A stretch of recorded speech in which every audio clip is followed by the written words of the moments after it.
Vibe blowing at the J. Got the loud jumping at the pay. Everything I'm on slab. Everything I do is got the Benz jumping at the bay. Vibe blowing at my J. Got the loud jumping at the pay. Everything I'm on slab. We've been with the Zoey. This would be the first. They wild, I think. I'm innocent. Bro, you hear that guy?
What's going on, everybody? It is Coach Greg Adams back in here with another YouTube live stream. Shout out to the Coach Gang. And that's you. For being in here, being involved, and being active on this YouTube channel. Well, welcome back to the Wake Up Show.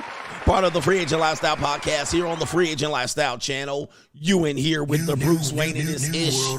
The King of Kings, the King of Content, and the Speaker of Truth, yours truly. The Notorious One, a.k.a. Mr. Coach Alimony, better known as the Prognosticator, Coach Stradamus, and you're in the Desert Storm bunker with none other than EWF. That is every woman's fantasy and the whole fucking show. I'm the CEO, Niggero, of Fixes Binds, LLC, the unbinder, the undebatable, the undisputed best entertainment here on YouTube.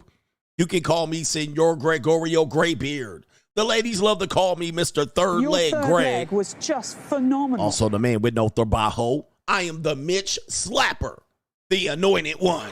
Acknowledge me. Yes. I'm also the founding father of the After Pill, the junior college sociologist, the Morpheus of the Matey Matrix, the chocolate Confucius, the Black Moses, the deliverer, also known as the man that walks in the spirit of Elijah. I'm the man with more nicknames than anyone in the game, but in case you forget those names, just call me CGA. That is C God Allah, and I'll be the 12-time demonetized champion of YouTube. Let me fix my camera. Right there. All right, we got a great show for you lined up today. It is Status or For the Love of Money. We're going to give you an old story about a young man named Adrien Brody, all right, actor. And he once gave his Hollywood starlet the dream. We're selling the woman a dream, all right? A lot of the things we talk about in this space. And he surprised her with a once-in-a-lifetime romantic gift from the heart. And you would think that this would be enough to preserve the relationship, but oh no. It wasn't enough. Wait till you see the spread of the photos that we're going to show you, because it truly is. It's an evil world we live in. It truly is an evil world we live in when it comes to relationships and doing the things that the women say they want you to do. I just want a guy that gives me flowers and chocolate and teddy bears and roses. I just like a guy that chokes me. All right. I just like a guy that can fold me up like a love letter from the 2nd grade. I'm simple, woman. I just want a man that can pick me up and take me to the bedroom like a caveman. And you do those exact same things, only to find out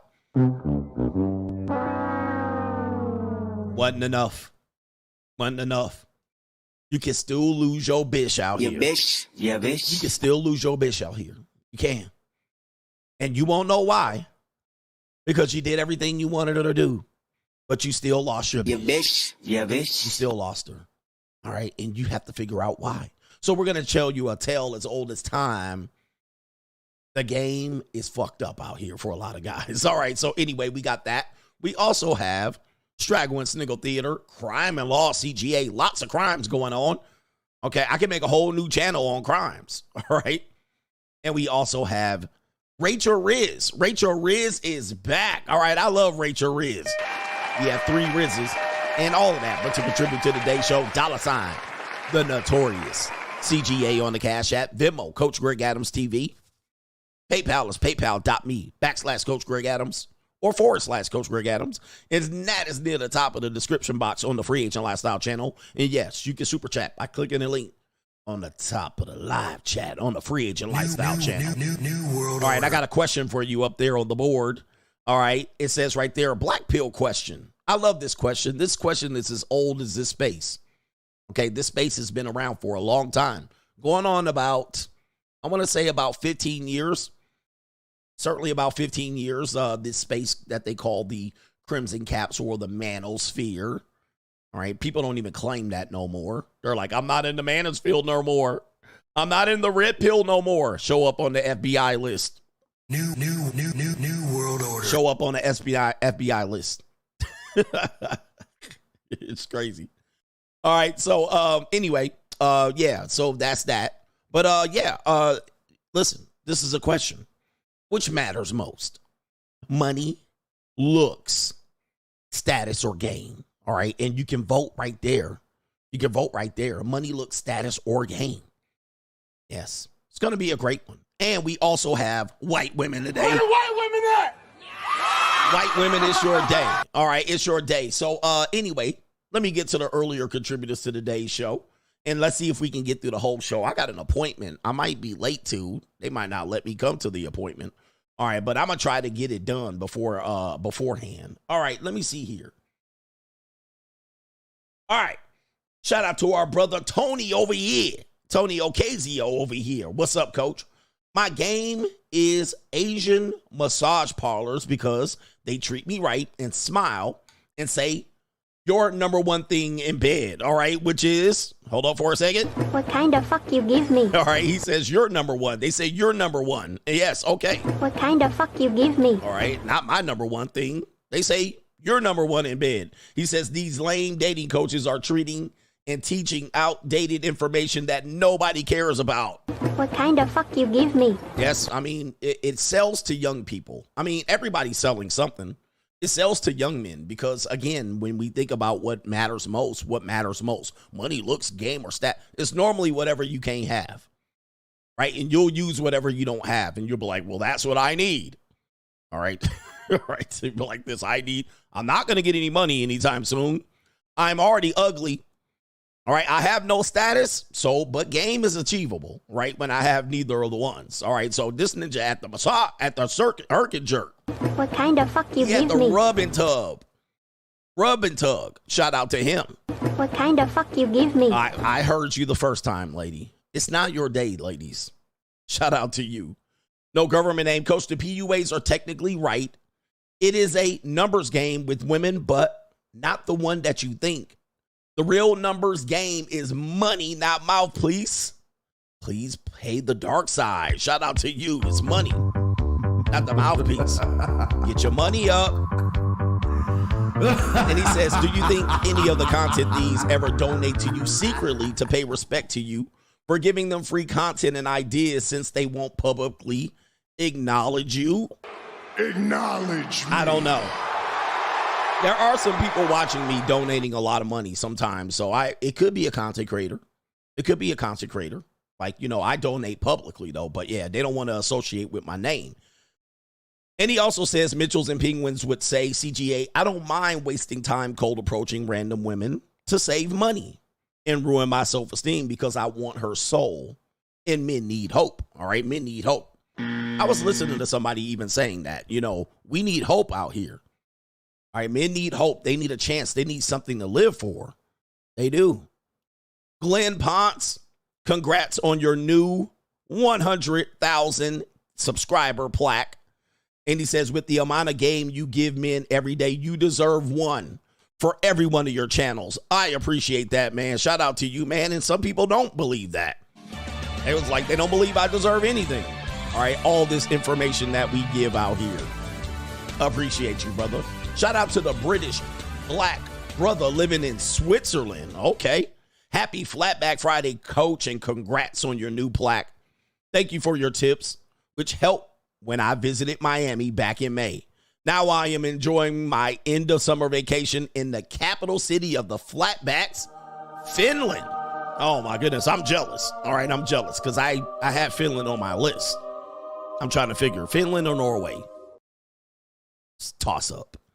All right, but I know what I'm looking for when I get there. All right, you sound like you're having fun there, brothers. Pink toes galore. All right, shout out to Gotti O says, hey, CGA, just watched the playback of last night's stream, and it was on point. You have to clip the moment when you said, where the white men at? Uh-oh, yes, indeed. Where the white women at? He says, I'm glad you exposed the truth about OnlyFans consumers. Shout out to the Coach Gang. Yes, indeed. If you missed that, we gave you a detailed breakdown of what the OnlyFans consumer looks like. All right. Wayfarer says, shout out to the ignorant can't tell the difference between manicure and nail polish, one ply, one wipe, plaque, right there. And he says, hot breath ass ninjas and the housefly strags who aren't repulsed by them. You'll be in the outhouse when we segregate black folks. Yes, indeed. We got to dice them up. We're going to dice them up. All right. We're going to dice them up for sure. And they're not going to be happy about it. They're not going to be happy about it. Let me check over here on the alternative apps, and then we're going to get some pink toes across your screen. You're going to like it, too. I got some new videos in there for y'all, too. Okay. All right. If you missed the OnlyFans statistics, you guys got to go check out that stream because it's not who you think is the subscriber to OnlyFans. It's not who you think. Everybody thinks it's the lame, no showering, neck beard, living in their mother's basement, video game playing, lonely incel man, and it's not. All right, I broke it down for y'all like a fraction. Who's sponsored today? I need to acknowledge you. All right, it is Glenn. Shout out to you. Glenn with the co-sponsorship. I knew I saw something there. I knew it. I'm going to acknowledge you. I'm Rizz, bitch. He was the one that said congrats on the plaque and the amount of game that you give to men freely. I deserve one on every channel. Maybe we'll get one on every channel. That is my goal. Although I don't know how it's going to happen, but it may happen. Goals can be goals. Last one. KT the King. Good morning, CGA. Will you ever eventually release Fixes Binds LLC shirts and hoodies? Well, if my t-shirt guy heard me, he'll make it happen. There's not a Fixes Bind LLC. All right, we'll see. We'll see about that. Okay, I think I got the earlier contributors to today's show. It is 15 minutes in, so you know what time it is today. It's the weekend, my ninjas. What's up, nigga? What's up for the weekend, nigga? It's the weekend, and that means Flatback's about to go across your screen like crazy. We're going to get some Snow Bunny heaven going on right here. You know what we do on a Friday. What's up, nigga? What's up for the weekend, nigga? All right, let me jump on this screen real quick. Let's get them lined up. Okay, here we go. Yeah, here we go. Yes. There she is. And Dr. Umar has some commentary after these videos, just so you guys know. Dr. Umar has something to say. Oh my goodness, what? Oh no.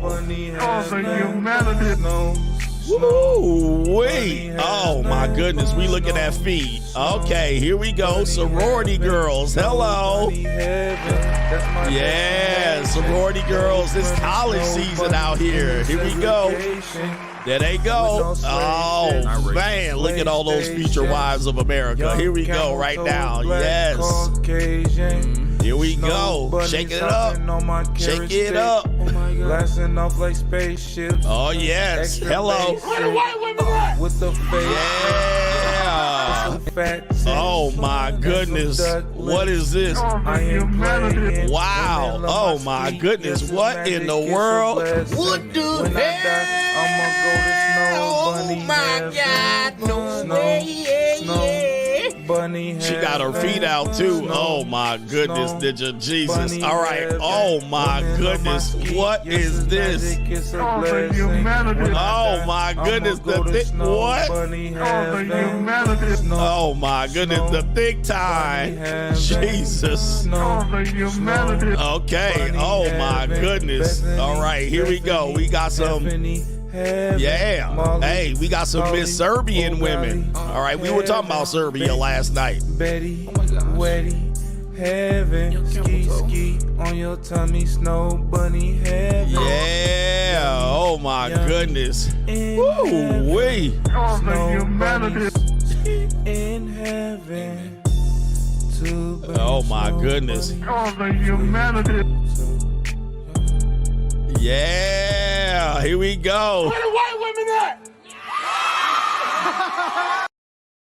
Yes. There they are on the carousel. Let's go. Yes, indeed. There they at right there. All right. Dr. Umar has something to say about all of this real quick. Just so you guys know, Dr. Umar has something to say. So we're going to let him speak his piece right now. Dr. Umar, did you have a message and a warning for all of these guys here on the Notorious CGA channel? I don't want the conscious singles convention to become a freak off. I don't want the conscious singles convention to become a freak off. We don't want it to become a freak off, no Diddy. We don't want it to become a freak off, no Diddy. Snow Bunny rehab. We definitely going to have the Snow Bunny rehab. Oh, we no. definitely, black men who can't stay away from the Caucasian flesh. We're going to have a salsa bunny rehab. Oh. A ice bunny rehab, a rice bunny rehab, and a sand bunny rehab. Oh, we're going to have rehabs. Don't worry about it, brothers. Oh, yeah, we need a coon retreat. Thank you, my brother. How do I forget about that? A raccoon recovery retreat, my brother. Thank you, my brother. Thank you.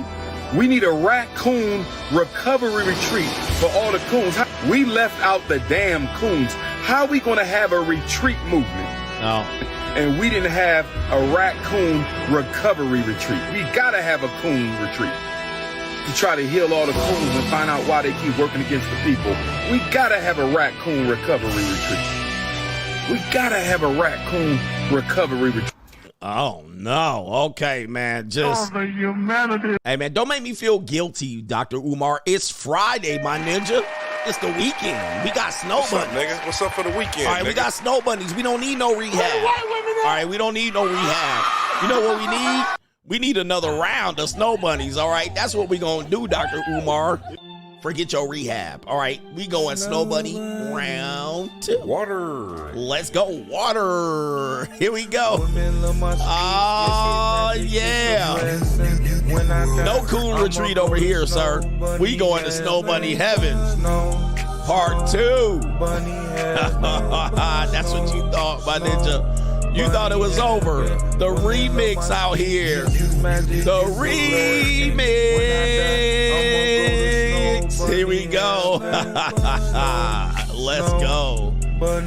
Yeah, we need a snow bunny retreat, a rice bunny retreat. Yes, indeed. Yes, we do. Oh, my goodness, right here. Okay. Oh, we got an SMU girl. Okay. Oh, let's get her off. Oh, no. Oh, wait. These snow bunnies punching. Oh my goodness. Did you see that right hook? Oh, you know these European bunnies be out here acting different. Oh my goodness. Oh no. Y'all niggas about to get Willy lumped out here. These snow bunnies ain't playing. Look at this girl right here. Oh my lord. Y'all, what are these? Romanians? Okay. Oh, she didn't have nothing there. Okay. All right. Here we go. Oh my lord. All right, these snow. Okay, let's get back to some petite, fit, feminine, and friendly snow bunnies out here. Here they go. Magic is a blessing. When I die, I'ma go to snow bunny heaven. Snow bunny heaven. Yes, indeed. Oh my goodness. Here we go. The big German chicks. Uh-oh. More Eastern Europeans. Oh my goodness. Oh my goodness. These Eastern European chicks. Oh, they flipping cars over. Oh my goodness. KT King going crazy right now. Oh my goodness. Snow bunnies. Oh, the humanity. Oh my goodness. What is this? What the hell? Oh, Jesus. My God. No way. Yeah. Yes, indeed. Let's go. White women at?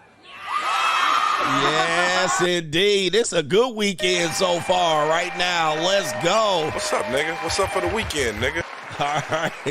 There they go right there. Flatback Supremes and everything. All right, man. We got a great show for you today, man. Let's get into it, man. Let me get back to the earlier contributors to today's show. I got to fix my browser so we can get going on here. Straggle and Sniggle Theater coming up with an appearance by Joe Biden and Kamala Harris together. All right, yes, it's been a while since we sent them together. We got them together all wrapped in one. Okay. Do me a favor, hit the like button in today's stream. All right, do me a favor, take a time out to hit the like button. Okay, what are we doing here? We got our brother JG says, I haven't contributed in a minute. Got to give CGA his due. Stay blessed, and overtime soon will be tax-free. Trump 2024. Look at my African-American. I hope so. Here. Look And at him. tips. Are you the greatest? You know what I'm talking about? And tips. You Yet says the most important thing that matters for women is pre-selection. Once women feel too comfortable, you don't satisfy their hypergamy, and they will leave. They're going to bounce on you. He said this is why poly is the best for women, because it puts them on their toes as the multiple wives compete. But poly, you need money. I got money. And I agree with that. Women will vehemently disagree with that. They don't want no poly. They don't want any competition. All right, but they'll steadily keep competition around you. Yes, indeed. Shout out to the contractor. Says some pesos for my coach south of the border. Shout out to you, the contractor. And Face Fact says no bed winch rehab, though. F the Dr. Matriarchy in the building. F Dr. Matriarchy. We need some bed winch or straggle. Maybe some straggle rehab. All right, we need to get with the queens. You need to get with, hey, man, your mama's black out here. Your mama's black. All right, I think she's can. Monte says, in the mood for some snow bunnies. We made that happen. I hope you guys enjoyed those snow bunnies and the remix. And then let me check over what's going on over on PayPal. We'll get to the show. The show is about to commence. We got everybody good to go. Let's get it. Straggle and Sniggle Theater. Like, ride with me if you ride with me. You can slide with me if you feel like 550 on the 5 sticky. Come get high with me. That's a deal, right? Straggle and Sniggle. All right. Ready for some laughs? We about to get some laughs in. All right, Straggle and Sniggle Theater. What's up first? Okay, we got Cypress, Texas. I believe this is Texas. It looks very Texas. Apparently, there goes the neighborhood. Apparently, we got some low-class activity in a very high-class looking neighborhood. I mean, I know those are cookie-cutter houses. What happened? Let's see what's happening here.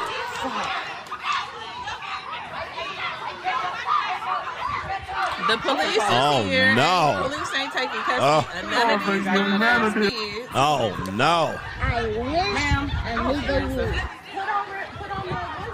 There goes the neighborhood. All right, property values plummeting by the moment. And look at that grass. Grass already messed up. All right, look at these nice houses, but the police in the middle of the street. Oh, no. Do you have, what is that in his hand? Oh, my goodness. Is that you about to get skipped? Okay, I thought that was a gun. They brought the tasers. Look at these ninjas out here all in the street. All right, sound like a zoo out there. All right, what's going on with your people? And these ninjas is following the police officers trying to get tased. All right, jeez. Look at these property values. The white people moving out as we speak. Oh, my goodness. Latinos moving out. What is going on? And somebody is enraged. This guy right here in the white tank top. It's always the guy in the white tank top. The guy in the white tank top is really enraged. So he's doing something here.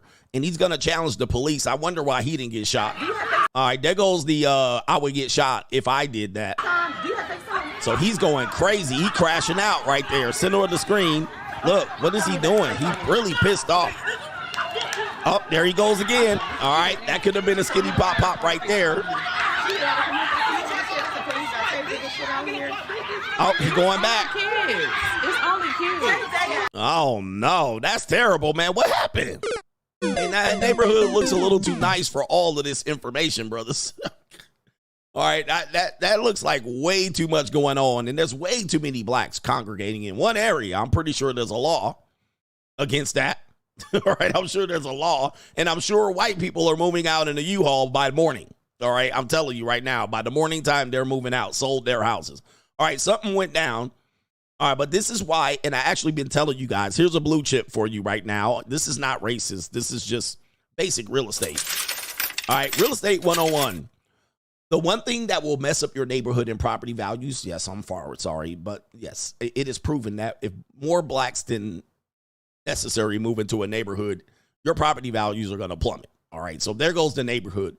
But it's not because of good black families. It's because of the teenagers. All right, it's the teenagers. And this is a prime example of said activity. Now, every now and then, if you go to a white suburb, you're not going to see this. And if you do, it'll be for a couple of minutes and you know, the police will be called as well. All right, this happened recently in my neighborhood. White girl threw a party. Her parents were out of town, invited the whole neighborhood, the whole school. All right, and the police came and shut it down real quick. All right, but yeah, there was no fights going on there though. But when your teenagers are going to be the driving force to the decline of the property value because they're emotional. Right? They're emotional and they tend to surround themselves around other teens that are like them. So, yeah, you might have good kids, but they tend to bring their friends over. And then one of their friends crashes out against one of the neighbors, and then more of them come. And, yes, your property values are going to rapidly decline. All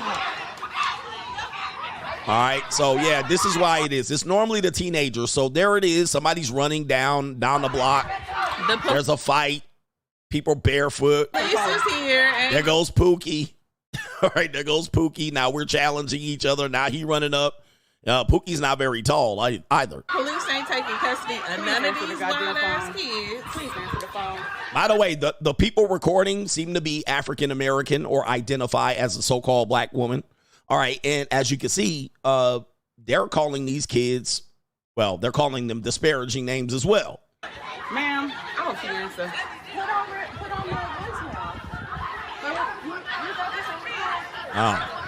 Please answer. Yeah, man, that's one too many. The white neighbors are out. All right, look at the white neighbors right there. So we do know that Range Rover, you can barely see them.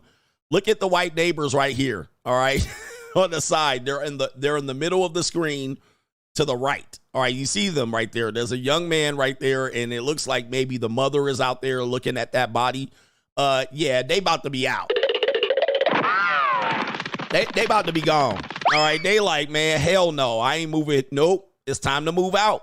There goes the neighborhood. All right, Jesus. Oh man, who had a Nissan Altima? All right, somebody did. Oh, it was in the parking garage. Yeah, that's crazy, brothers. That's crazy. Straggle and Sniggle Theater. I've told you this a lot of times that men tend to be kind of, interested in younger women.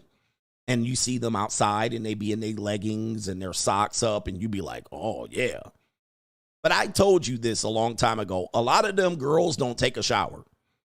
And I played many clips of women even saying that, right? A lot of these girls y'all be after and y'all be looking at, y'all be at the store, at the mall. All right, they don't take showers. Remember I said that? It's been years since I said it, but I'm like, they don't take showers. You guys are oogling over them and they ain't even washed their ass. All right. All right, but we got confirmation of a one said woman here. Here she is right here. There's an argument on the screen, on the stream here, and listen to this conversation. It's okay to be dirty. No, you're dirty. When's the last time you washed your ass? Today. I take a shower. I take 2 showers a day usually. No, you're good at video games. You don't wash your ass. Okay, you know what? We didn't have to say that on stream though. Oh, so you don't wash your ass? No, why? I'll wash it for you. Oh, no. No? Yeah. I'll let you. Oh, my. Okay, that should have been on Rachel Rizz. All right, but here we go right here. He said what? Yeah, that brother's starving. All right, Pookie Shiesty. Pookie Shiesty said, I'll wash it for you. Okay. And there she is. That might be a good, hey, go ahead, brothers. Hey, I ain't mad at that. Oh, that's nasty. Go ahead and get that little so-called innocent-looking girl. All right, I don't think she's so innocent. Yes. Dirty. It's okay to be dirty. No, you're dirty. When's the last time you washed your ass? Today, I take a shower. I take 2 showers a day usually. Cap. No, you're good at video games. You don't wash your ass. Okay, you know what? We didn't have to say that on stream though. Oh, so you don't wash your ass? No, why? I'll wash it for you. Oh. You will? Yeah. I'll let you. Oh, my. Okay. All right. Rachel Rizz. All right. Shout out to him. Okay. Hey, listen, come on over. Say less. All right. I got you. She'll let you. Merp. All right. We got her. All right. I'll watch it. All right. So next, Straggle and Sniggle Theater, we have Joe Biden and Kamala Harris making an appearance during the what they call the 9/11 commemoration or the memorial service that they had. And apparently they're Kamala Harris, which is the vice president of the United States. She's running for president. Joe Biden, who is still the president right now, they showed up along with President 45, Donald Trump, possibly President 47. They showed up at a fire station in a room full of people. Now, if the people are going to tell us where the vote's going, maybe this possibly may be it. Let's take a look. First entering the building amongst these group of firefighters are Kamala Harris and the most popularly voted president, 81 million votes, Joe Biden. Let's see what happens.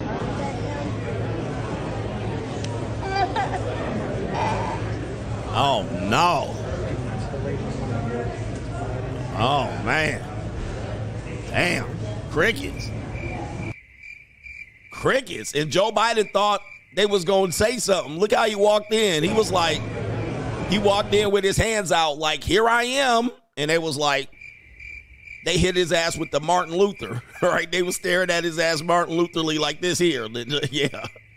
All right. You bitch ass ninja. Yeah. Yeah. And Kamala Harris, who's supposedly going to be the second most popular president, voted in. I mean, numbers wise, she's going to hit way over 81 million. This is the reception for both of these people, the two most popular presidential candidates in our time in history. Right here. All right. There it is right there. All right. Joe Biden, like. Are you a freshman at the university? No. Oh, you no. look like a freshman. Okay. Damn, it's like a funeral in there. All right. Nobody saying anything. All right. So now here's President Trump allegedly walking in the same fire station. All right, here it is. Here's President Trump coming in the same station. There he is. Oh, my. Okay. There's the people's champion right there. Oh, my. Okay, man. Look at that. The least popular president of all time. All right, apparently he's the least popular president of all time. He's possibly rated the worst president of all time. Well, I can't tell. I can't tell. I mean, 81 million walking in the room and not a soul said a word. It's like a library in there. All right, 81 million and 82 million come and walk in the door. Crickets. Don't believe the hype, y'all. Don't believe the hype. Here it is. Here come, hey, look at that. And yes, there's the people's champion coming in right there. Look at him. And he said, look at my African American over here. Look at him. Are you the greatest? You know what I'm talking about? Yeah, I do know what you're talking about. Donald Trump looks like the people like you. We'll see come voting time. We'll see come voting time. All right. Straggle Sniggle Theater, we have a young woman. It looks like a Thai woman. And it says right there, there's a Thai woman right there. I know it's not Thursday, but okay. I see what she's working with. It says right here, this is a DM she received. Hey, cutie, how much do you charge for a night with me, a.k.a. short time or long time? All right, shout out to her. Let's see what she says here, how she replies to this DM. And she says, basically she says, not all Thai women are for sale. Not all Thai women are for sale. So I'm sure she's going to respond back. She gets tired of these DMs. She says right here, first of all, you need to understand that not all Thai girls are a sex worker. All right. So you should not be texting random people as if they are one. And she sent it and it said, $1,500 a night, free breakfast. Oh, okay. Oh, okay. I see. I got money. Yeah, that's what she wanted to say. But of course, she in a bind right now. Maybe all tight girls might be for sale. That's what she's suggesting right here. I didn't say it. She said it. All right. She said it right there. She typed back, how dare you? How dare you offer me? How dare you? But $1,500 a night, I'll do it in free breakfast. Yes, indeed. She was like, since you're offering, well, I wouldn't try that at home. I'm going to tell you, man. Listen. I got money. All right. Hey, man. Hey, money looks status or game. What's going on here? She said, I'll take the money. Yeah, that got to be $1,500 baht. All right. That got to be $1,500 baht because that certainly ain't $1,500 USD, which will be about what?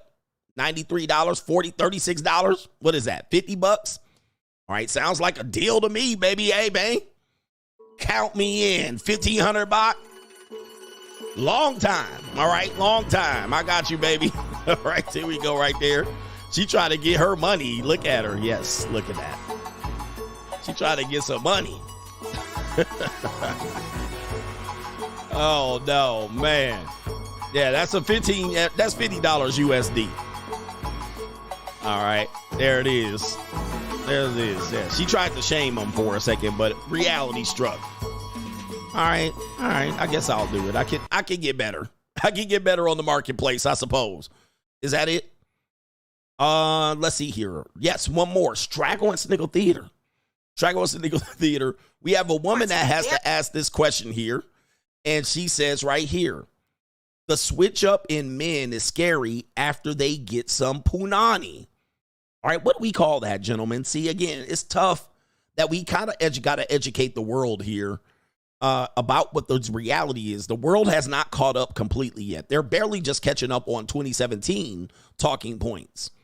And they're heating up Instagram on 2017 talking points. Okay?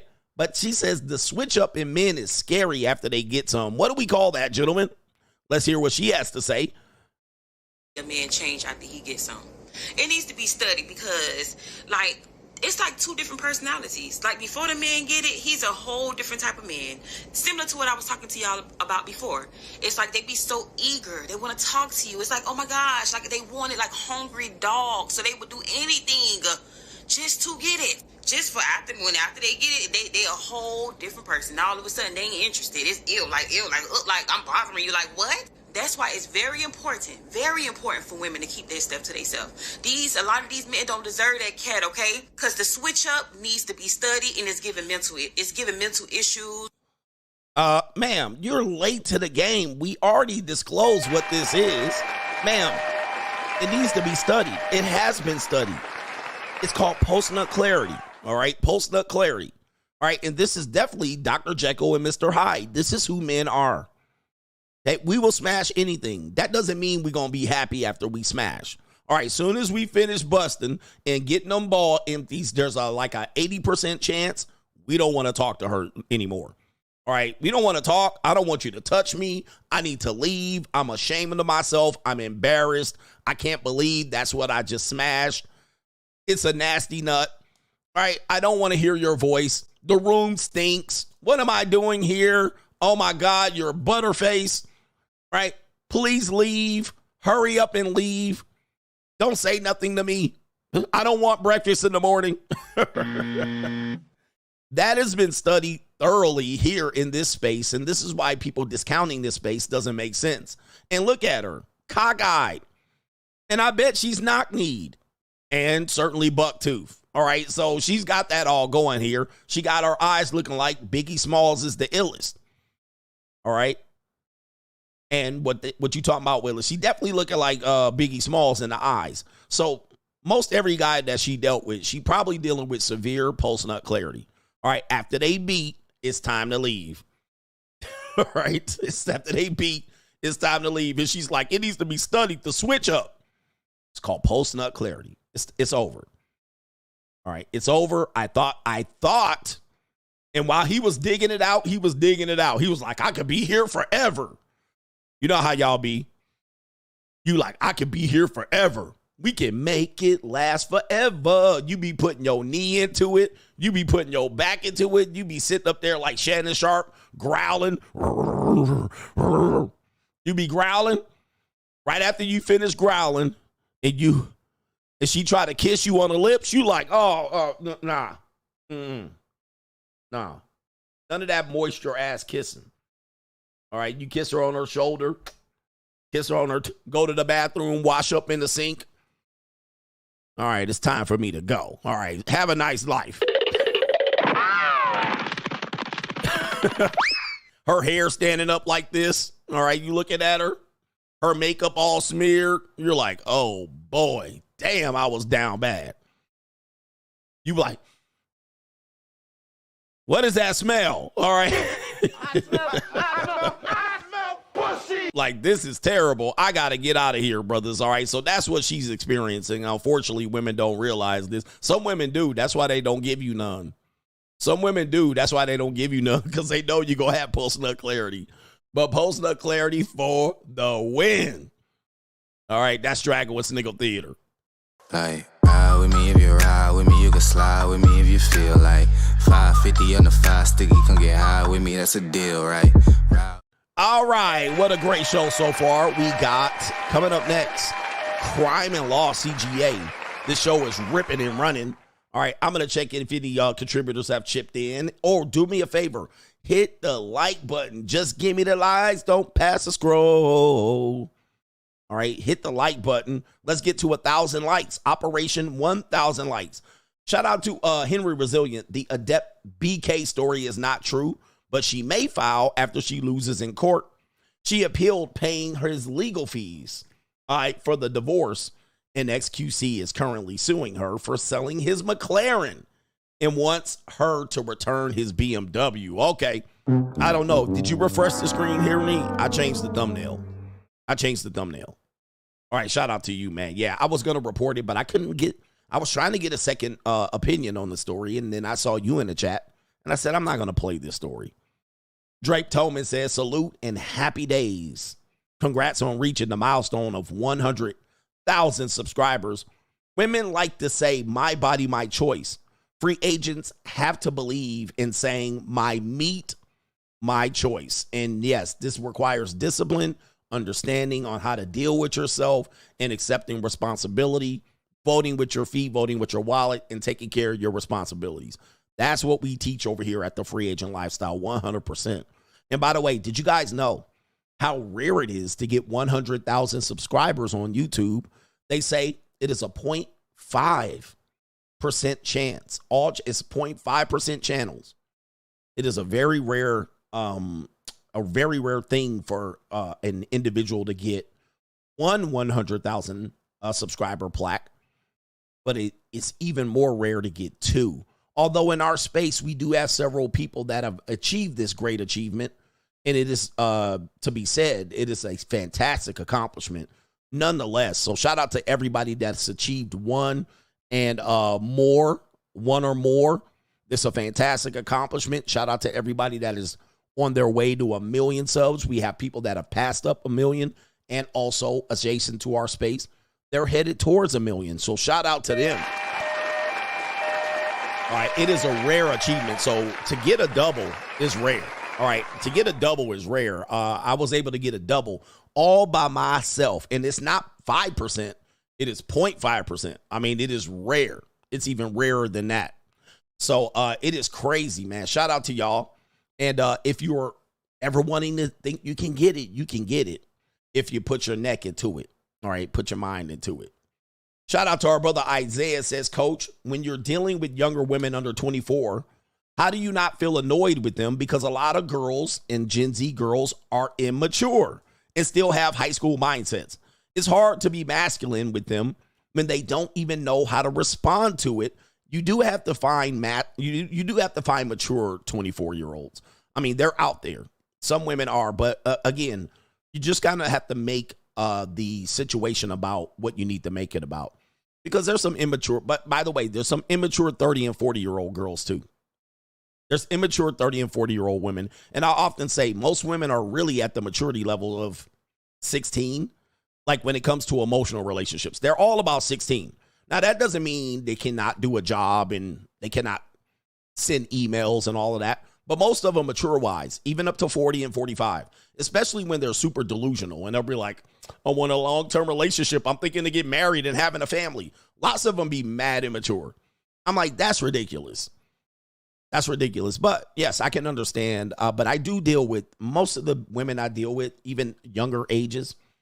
I don't see them as immature per se. Like, I'm not dealing with like them being super silly.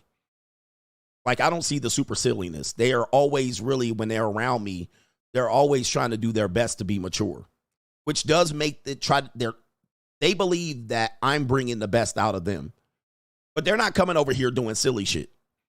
They're not messing with, they're not doing silly shit when I'm with them. All right. But most of the time, really, I'll be like, okay. Nah. Yeah. Most of y'all, well, and there's a reason why, but I won't say it because y'all not ready for it. But most of them want to be kind of, yeah, they want to be goofy around me, not silly. They just want to be a little silly. Shout out to the goofies, I guess. They want to be goofy. They're not immature. I don't deal with immaturity per se. Now, there are some younger women, they don't understand time. So you're teaching them. All right. Yes, indeed. And let me see. Let's get everybody over here. Let's get everybody. And sometimes that immaturity, if they are a little immature, sometimes it can help you as well because maybe you're a little uptight and too serious. So that immaturity can help you as well. Yeah. As long as they're not annoying. Once they get annoying, okay, it's time to go. All right, here. Take that and leave. Take that and leave. All right, but sometimes they just want to be goofy. All right. Yeah, they want to be like, oh. All right. Shout out to them. Be goofy. You want them to be goofy. You like that energy. That's good energy for older men. That when you're older, you need some goofy energy. But you don't want no dumb energy. Nah, you don't want that. We got Crime and Law CGA. Let's get into it. Crime and Law. Wait till this show. Man, this Crime and Law is about to be crazy. Way too many crimes being committed out here. We're going to start with Crime and Law video. Number one. All right. Number one here. All right. I was supposed to set something else up, but let me see something here. See if I can find. Okay. This is not it. Okay.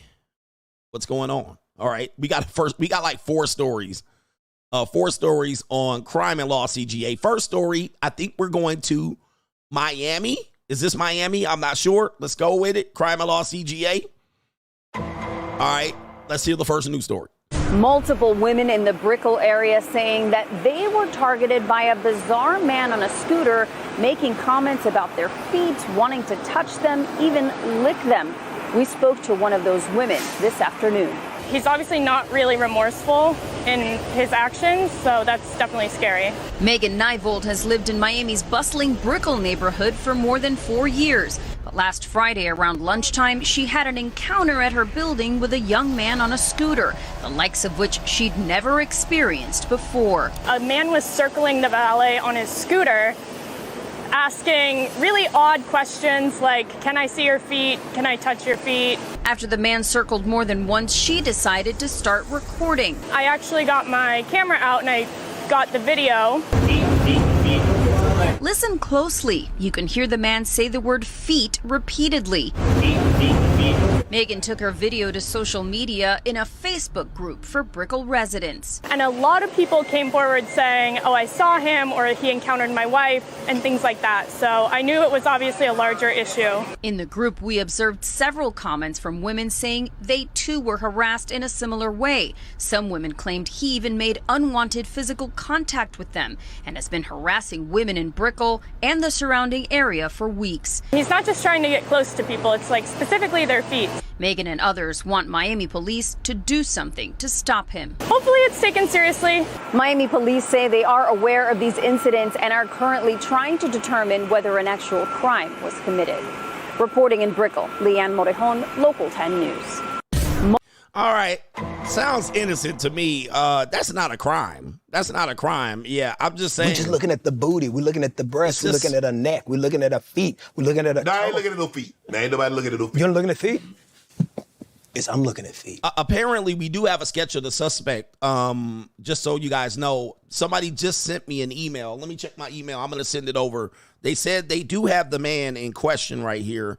Possible, if you see this guy right here, right there. Oh, no. Oh, the humanity. No, that ain't it, bruh. That's not the guy. All right, bruh. Man, take that shit down off my screen. That is not the guy that... Stop. I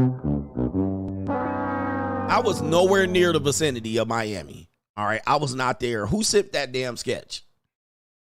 All right, who sent that damn sketch? That wasn't me.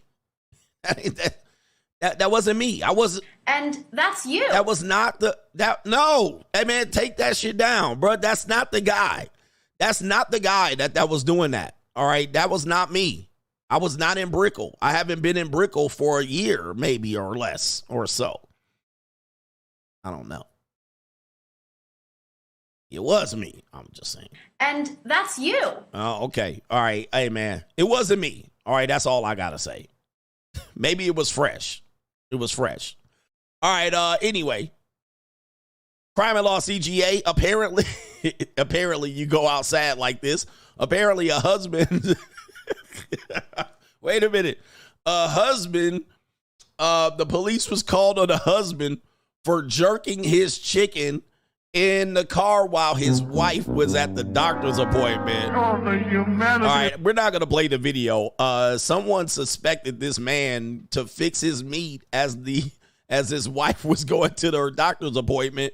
I guess he wanted to fix his meat when he was when she went, he wanted to stay home as she went to the doctor's appointment. Apparently, she wanted him to go. And yeah, he started fixing his meat in the parking lot. Well, allegedly, they could not find evidence of the crime, but it says right here she came back out of the doctor's appointment. And you said my husband was doing what? He's a master debater in the car? I told you about these married men. And there's a 0% chance that they're having sex. There's a 0% chance that they're having sex. Okay, I'll correct it. There's a 0% chance they're having sex with each other. All right. All right. They ain't having sex with each other. There's no foot job. She ain't helping them with no hand job. She ain't dropping that neck. It's barbecue in there. He ain't getting it up for her. There's a chance that ain't happening. So it is believable knowing what I know about married men on Crime and Law CGA right here. All right. My man in there got to get that meat fixed somehow. He got to get it somehow. All right. He was like, this the only chance I got while she's at the doctor's office. He tried to get a quick one, too. He on his OnlyFans account. Oh, no. All right. What about love, coach? What about love? Well, I say love is great. Love is grand. Divorce is 100 grand. But there's also a lot of negative things that happen with love, but people just dismiss it on when they weren't in love. But let's start right here. Check out this story. Today, a woman in jail accused of killing her own husband, and she apparently told detectives that she did it because she was, quote, at her wit's end over infidelity issues. Local 10's crime specialist Bridget Matter live now outside the jail where she's being held with the details. Bridget. All right, Bridget. Calvin, this is all according to new court records. It says that this woman told detectives she found out her husband was cheating on her, so she killed him. Oh. And the report says after a heated argument, that's when those shots went off, and this woman is now in jail on no bond. 45-year-old Denise Malcolm is facing a first-degree murder charge in the death of her husband, Rowan Malcolm. A lengthy arrest affidavit lays out that Denise was, quote, at her wit's end with his lies and deceit over allegations her husband was cheating. All right, so let me stop it right here. See, this is the love that nobody wants to talk about. This is the love what I want to... Hey, look. Hey, man, love has gotten people married and made babies. It has also sent people to the damn cemetery and jail. All right? Y'all got to take an L on love. Love ain't everything. Love ain't everything. Sometimes you can love somebody way too much. All right, way too much. And this is typical. Married, delete. All right? It doesn't happen every day. All right? But divorces do. All right? And love doesn't happen every day. All right? Sometimes hate happens every day. Damn. Came out and skitty pop the ninja. Jeez. Oh, goodness. Skitty keep pop. Yeah. And a pop, boom. Yeah, prisons are filled up with people that loved somebody just a little too much. You give love a bad name. All right, shot through the heart. Following a 45-minute fight, police say Malcolm shot her husband multiple times. The officers made entry into the residence to check on the well-being of anybody who may be inside. They did come across and encounter one male individual who had suffered multiple gunshot wounds. Malcolm appeared in court. Ms. Malcolm, you are here on one count of premeditated murder. The report goes on to say that Malcolm had contemplated suicide, but as her husband was bleeding on the ground, he said something that changed her mind, and she shot him one more time. What was it? And sadly, when this happened, police say the couple's twins were in the home when the shooting happened, and one of them did call 911. Oh my goodness, look at this, man. What about love, coach? Hey, y'all gotta chalk this up as an L for love. By the way, she said she was about to self-delete after the first shot, but then he said something to her and she skitty popped him again. Oh, I guess she thought she was pop, cock. This is cold-blooded. And a pop, boom. All right, this is cold-blooded out here, man. It's an evil world out here when it comes to these loves and relationships here. Okay. Crime and Law CGA. Let's turn it back to the other side. Ex-husband's new girlfriend sends ex-wife to the Undertaker. Oh, no. Let's go ahead and play this video right here. Begin with the KHOU 11 exclusive. Tonight, a difficult story. A woman is murdered just hours before signing divorce papers. Yeah, her family is telling us the killer is connected to that breakup. Jason Miles live with the story you'll only see on KHOU 11 News tonight. Jason. As you might imagine, this family is terribly upset tonight, telling me the victim was killed by her soon-to-be ex-husband's new girlfriend. Oh my goodness, Ninja. Like, okay, love triangle. Okay, Houston, Texas, and we're in Houston. Okay, man. All right, see, again, what about love, coach? So the ex-husband's new girlfriend deletes the ex-wife. Oh my goodness, man. Okay, let's play the video. Surrounded by a supportive family outside her only daughter's house, She has a 13-year-old and a 9-year-old. Shamitria Richard spoke with us about 33-year-old Brittany and the night she died, too late for her mom to say goodbye. When I touched her body close to 2 o'clock, she was cold. According to Texas City Police, Brittany Richard was fatally stabbed around 12:30 last Friday morning inside this restaurant and bar, near the end of an evening that included several stops celebrating a cousin's birthday. Her family says the mother of two suffered 9 stab wounds. No one child deserves to die like that. No one. And it's wrong, and it was horrific, and it was just terrible. Oh, the humanity. Oh my. Okay. Take a look at this, my G. Oh, the humanity. Oh my. Oh, the humanity. All right, here we go right here. Here we go. This week, 35-year-old Shanice Felder was arrested in Houston. Oh my goodness, my brother. What? Jesus. What the hell?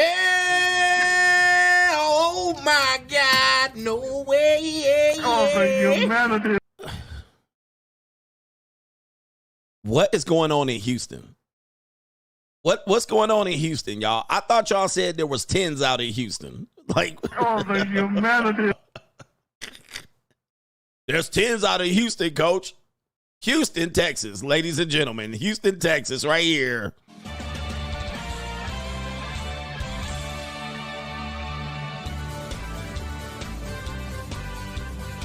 Somebody said, this who Dr. Umar wants you to He said, this who Dr. Umar wants you to have. Oh, my goodness, man. There ain't, unfortunately, the woman that got stabbed is the best looking woman that I've seen so far in this story. Like, wow. All right, goodness gracious. Jesus. Let's continue. Oh. Was arrested in Houston. You have the right to retain counsel. You have the right to remain silent. This is video of her magistrate court appearance in the Galveston County Jail, where she's being held on a combined bond of $450,000 on 2 separate charges. One is a charge of murder, The other is a charge of aggravated assault with a deadly weapon. Felder is also accused of injuring one of Brittany's cousins. We're just trying to hold on to our last memories as being happy, loving on each other. I'm going to be nice. We just want justice. Her family says Brittany died the same day she was supposed to have signed divorce papers, and that Felder was her soon-to-be ex's girlfriend, adding the two women never had any prior altercations and that the attack inside the bar was unprovoked. The ex-husband take a L here too, because you lost that looking girl and you got the other woman. Jesus. If I can ask her anything, I would ask her why. And why that night? It may take a trial before Brittany's family, including her two children, get the answers they want. And in addition to being a mother, Brittany Richard was also a popular employee for the city of Lamarck, of course, right next door to Texas City. The family says a vigil will take place in Lamarck next Thursday. Her funeral follows on September 14th. Her accused killer telling that magistrate in court that she planned to hire her own attorney. Okay. All right. Reporting live tonight, Jason Miles, KHOU 11 News. Jason Miles with the exclusive. Thank you. All right, there goes an AKA sister right there. That's Kamala Harris' sorority sister. Wow, Crime and Law CGA is going crazy. Love going crazy out here. Oh my goodness. Be careful falling in love, man. You can fall in love with the wrong person and it could change your life. Okay. We got Rachel Rizz. All right, we got some Rizz coming up. Shout out to the Mouthpiece Ninjas. Shout out to the Mouthpiece Ninjas right now. They're saying money, status, looks, and game is last. They said you don't need no game. Not on Rachel Rizz. We're going to raise some Rizzes up of some young brothers and sisters, and we're going to see who has the best Rizzle. All right, we're going to start out for this guy right here, for Shizzle My Nizzle. All right, take a look at this right here on Rachel Rizz. And it says, oh, okay. Okay. All right. So let's see what we got here. Rachel Rizz. Let's start it now. Like, you know, I got a studio. Okay, let me get another picture. I'm just having a picture. Okay, let me get another one. Yeah, bro.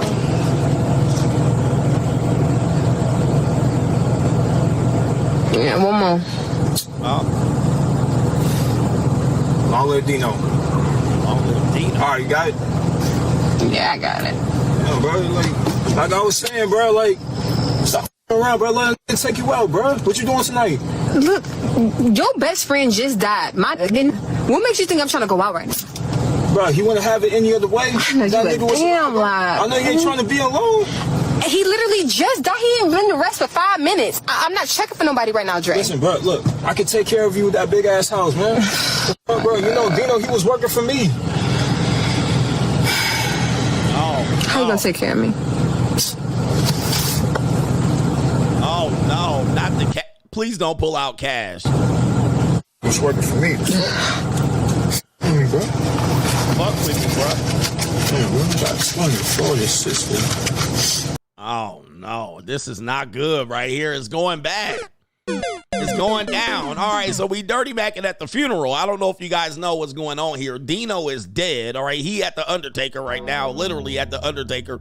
All right, and he's running game on Dino's girlfriend at the funeral. All right, okay. If he would, he will. Oh, my Lord. This is okay. He said, I got money. I'll take care of you. I got money. I'll take care of you in that big house. Are those 20s? Are those 20s?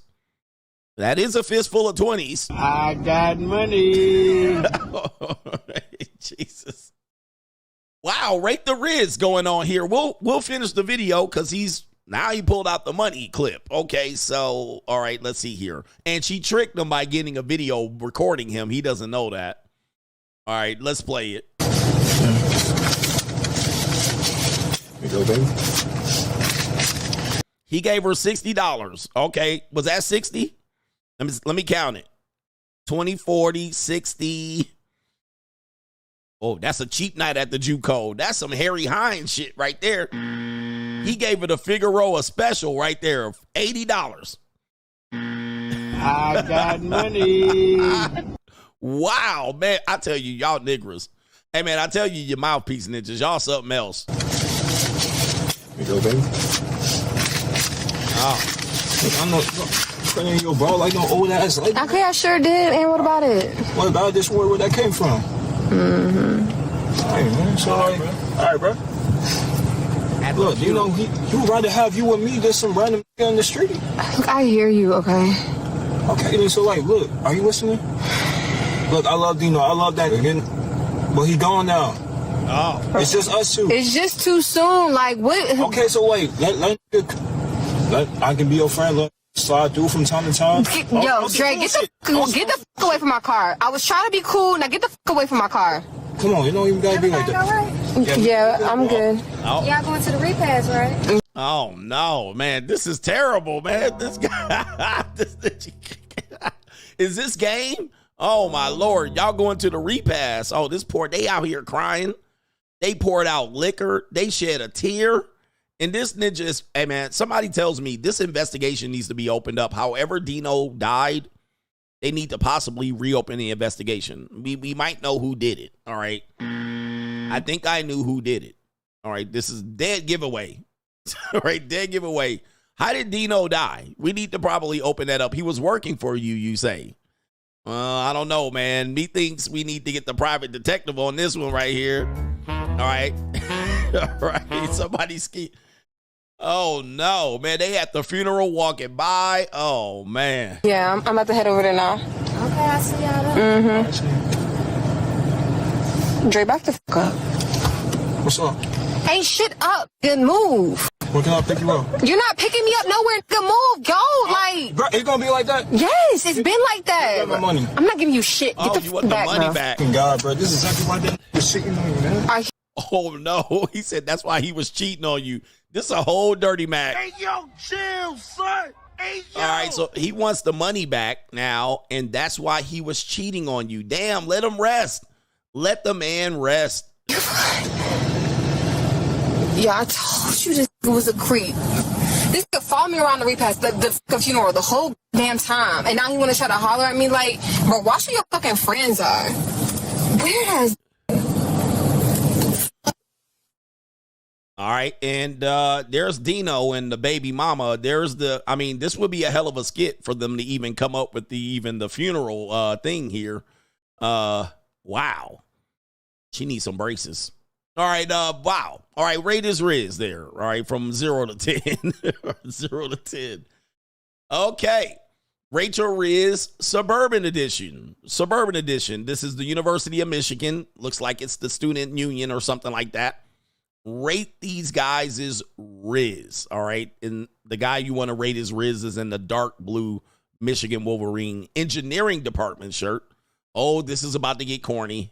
Type Jennifer Lawrence, because she's hot, bro. Like the face shape, it's not like square. She compliments my height. How tall are you? 6'4". Do you want to meet Jennifer Lawrence here? Sure. Are you nice? Am I nice? Yeah. I guess. Nice liquid. It makes you nicer. Non-alcoholic? Non-alcoholic. You open this up.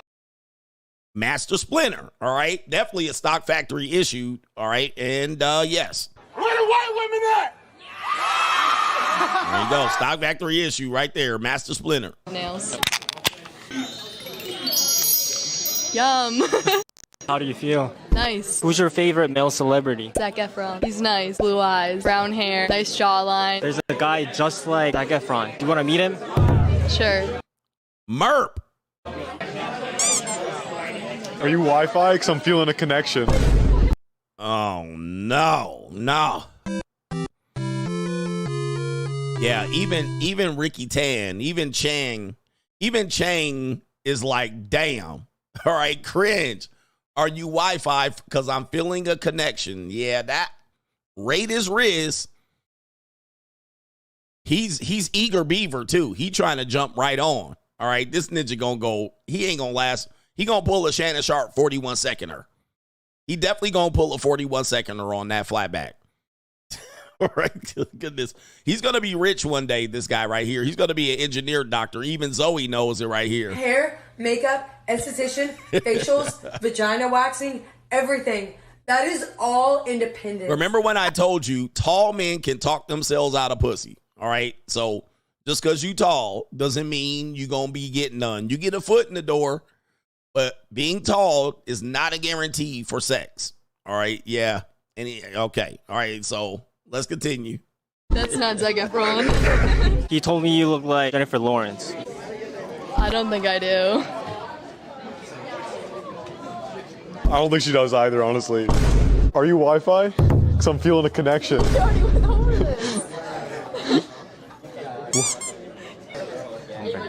Can I get your digits? No. Oh, no. Jesus.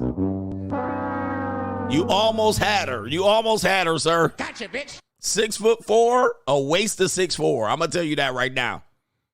That's a whole waste of 6'4". Man, imagine being 6'4" and still can't score. Can't even, dude, you don't even have to say nothing. Right? For most women, you don't have to say anything. Probably should get some contact lenses as well. Buy the nice liquid. Makes you nice. What's your type? Jennifer Lawrence. Yeah, man. Hey, it don't matter. Hey, man, I'd rather be short. I'd rather be short. But he can fix his game right here. He can fix his approach. He can fix his rizzle. And he can be for shizzle, my nizzle. All right, he can fix his rizzle. So 6'4" and he fill out his chest. He a little bird-chested. He got to grow into his manness. If he got, you know what I mean, grow a nice little beard and a little 5 o'clock shadow, he can get cleaned up. He could get cleaned up. Rate his Rizz, man. All right, goodness. All right, we got a last one here on Rachel. Is this the last one? Yes, last one on Rachel Rizz. Let's see this one. We have a Brazilian or a Dominican Enrique. All right, he's going to show you how to do it right here. He says, invading girls' physical boundaries, and he ended up getting a number. All right, here we go. Whoa. Hello? How you doing? I'm good. Are you good? Yeah, I'm good. You look a little comfortable. Be for real. I'm dead ass. Okay. You can get up. Huh? You can get up. Nah, I can't be with you? Nah. What's good with you? You just look good. Okay, thanks. Why are you all up on my shit? Cause it just looks soft. And you look good. Not a good enough play. Bye. Thank you. For real? Yeah, for real. I'm alone. I don't got no friends down here. Weird. I just moved down here. Okay, so that means come lay up all up on me? You a stranger, boy. Go. Damn. I was trying to be a little different. How is that different? That's creepy. That's creepy? Yes. I apologize. I'm sorry. I was just trying to talk to you. I thought this would make you like me more. All right. Rate his Rizz. All right. He says he ended up getting a number. All right. I would not advise you to do this particular Rizz right here. This is a little too much. You know, if you try this, don't try this at home. You'll end up in jail more than likely, especially if you look like this guy right here. You're going to jail. All right. For some reason, he might give her a pass. Here we go right here. Like if I was a little different. You know when girls say I like different? You hate. I don't know. You don't touch me.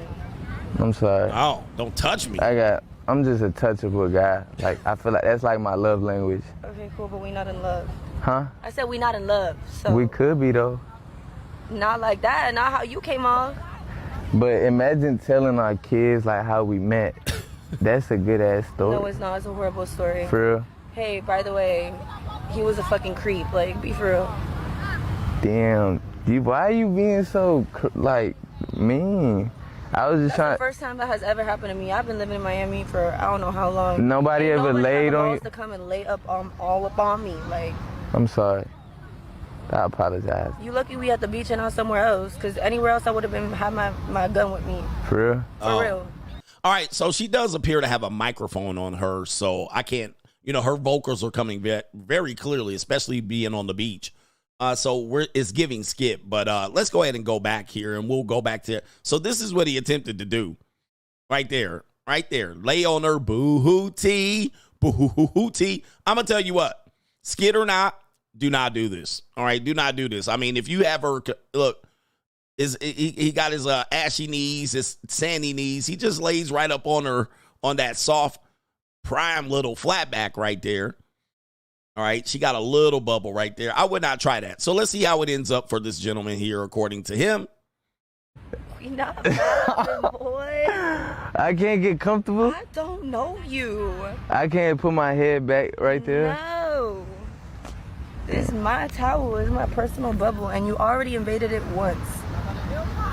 Stay over there. For real? I grab your number. I swear, I'm not finna lay on you again. I'm just laying. Okay. All right. Yeah. All the humanity. Yeah. It is what it is. And there's a doggy. All right. Rate his Rizz. Tell me what you think his Rizz is here. I would not try that particular type of approach, but if indeed a dating coach tells you to, well, then maybe they know more than we know. They more know than we know. I would not do that. And I would not even try to get guys to even believe that that's possible. You definitely want to put that this is a skit on there. These skits are getting out of control. All right. All right. These skits are getting out of control these days. All right. So we got a couple of people over here on PayPal. Shout out to.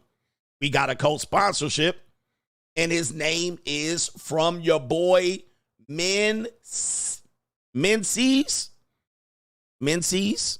Is that what your name is? Shout out to Menzies with the co-sponsorship from East London. All right. I'm Rizz, bitch. He says, tired of freeloading on game and not paying my dues. You inspired me to finally begin my YouTube channel. Shout out to you and your journey. Hopefully, this and future donations stop me from feeling like a Mitch-ass ninja watcher. Shout out to you, Men. C's is in the building. I believe that's how you pronounce it. And that was a co-sponsorship. Appreciate you, brother, out there in London. All right, London. Shout out to the London people out there and the West End girls.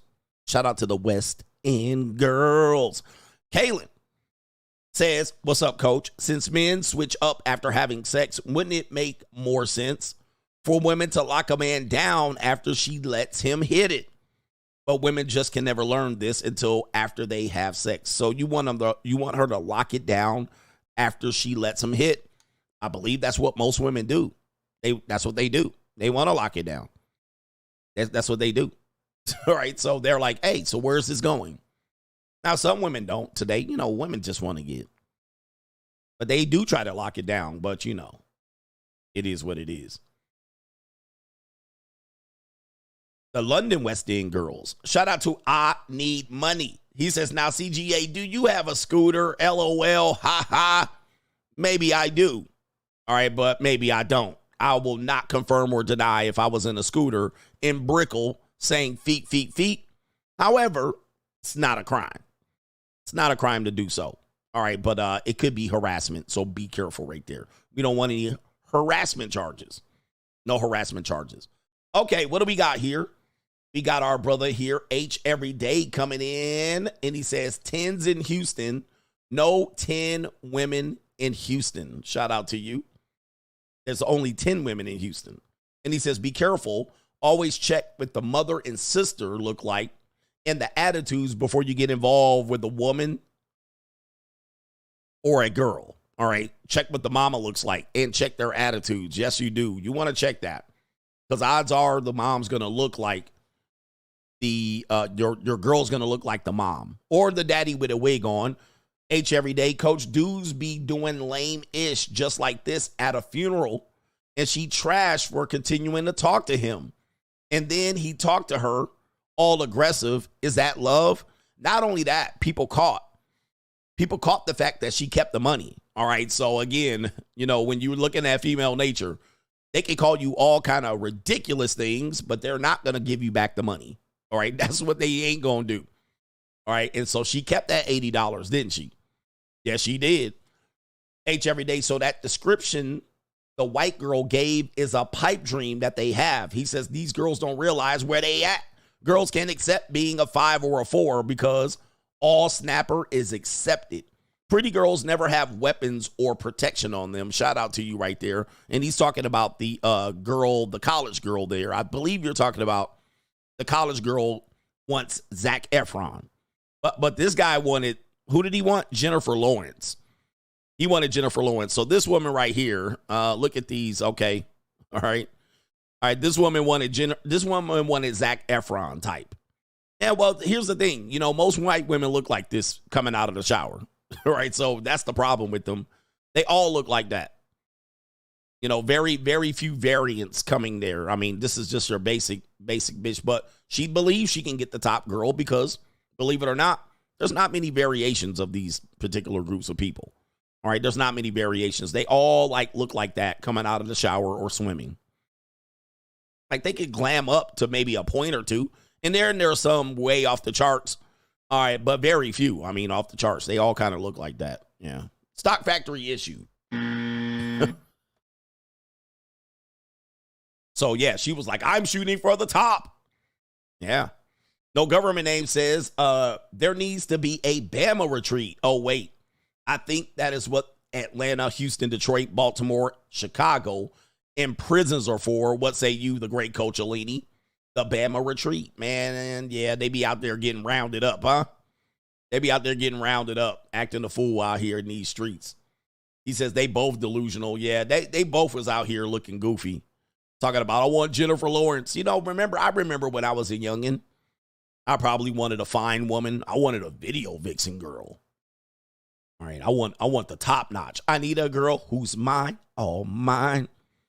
And by the way, this girl can still do well in the dating marketplace but she kind of bland. She bland. Well, she would be what I call an airhead. You know, basic bitch uniform, Uggs, short shorts. I mean, this is basic. Nice liquid. It makes you nicer. Non-alcoholic? Non-alcoholic. You open this, I have nails. Yeah, basic. All right, dry. She probably thinks she's the she's the life of the party. Having a party. All right, who's ready for the next segment? The next segment is what part of the segment is this? All right, I don't even know. All right, but we'll play it as I guess it's an evil world we live in. Let me see. Is this an evil world we live in? Yeah, we'll do it. We'll do it live. Why not? We'll do it live. Okay. No. We'll do it live. Do it live. I'll write it and we'll do it live. Okay. All right. It's an evil world we live in. We're going to start with this woman who is a doctor. And she says, well, she's going to be a doctor. She says residency is hard. Pause. All right. You see her right here, of course, crying on the internet. Lame. All right. Lame. No crying on the internet, ma'am. But this is a woman who said, I want to be a doctor, an engineer doctor. I actually looked up her page. And let's get a glimpse of her page just so you can see what's going on here. Her name is Dr. Bronte. See if I can get her page up here. And it says right here, a family medicine resident sharing my passion for wellness and social justice. And there she is right there. There she is. This is the crying video that we're going to watch. And there she is. She's a doctor, strong and independent, single, no children. There's her boyfriend right there. Marry your best friend. Okay, not your best friend. All right, she married her best friend. So we got dinks. We got dual income, no kids. Let's see what we're doing here. Well, she is breaking down. And this is why. Let's play the video. Not to be like dramatic or anything, but when I decided that I wanted to be a doctor, Oh, no. I didn't know what I was signing up for. Oh, no. And becoming a doctor shouldn't break your spirit.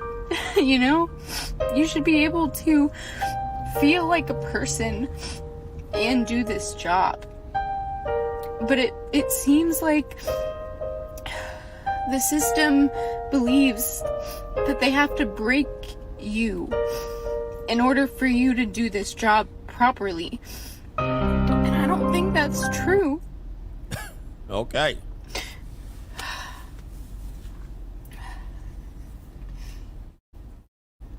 And I know that I'm privileged to be here and So thankful I could focus on to my be career. here. And maybe eventually it will feel worth it.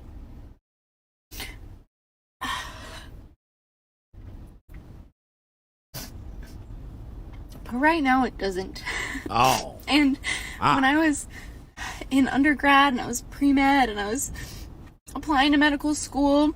So many doctors told me, don't become a doctor.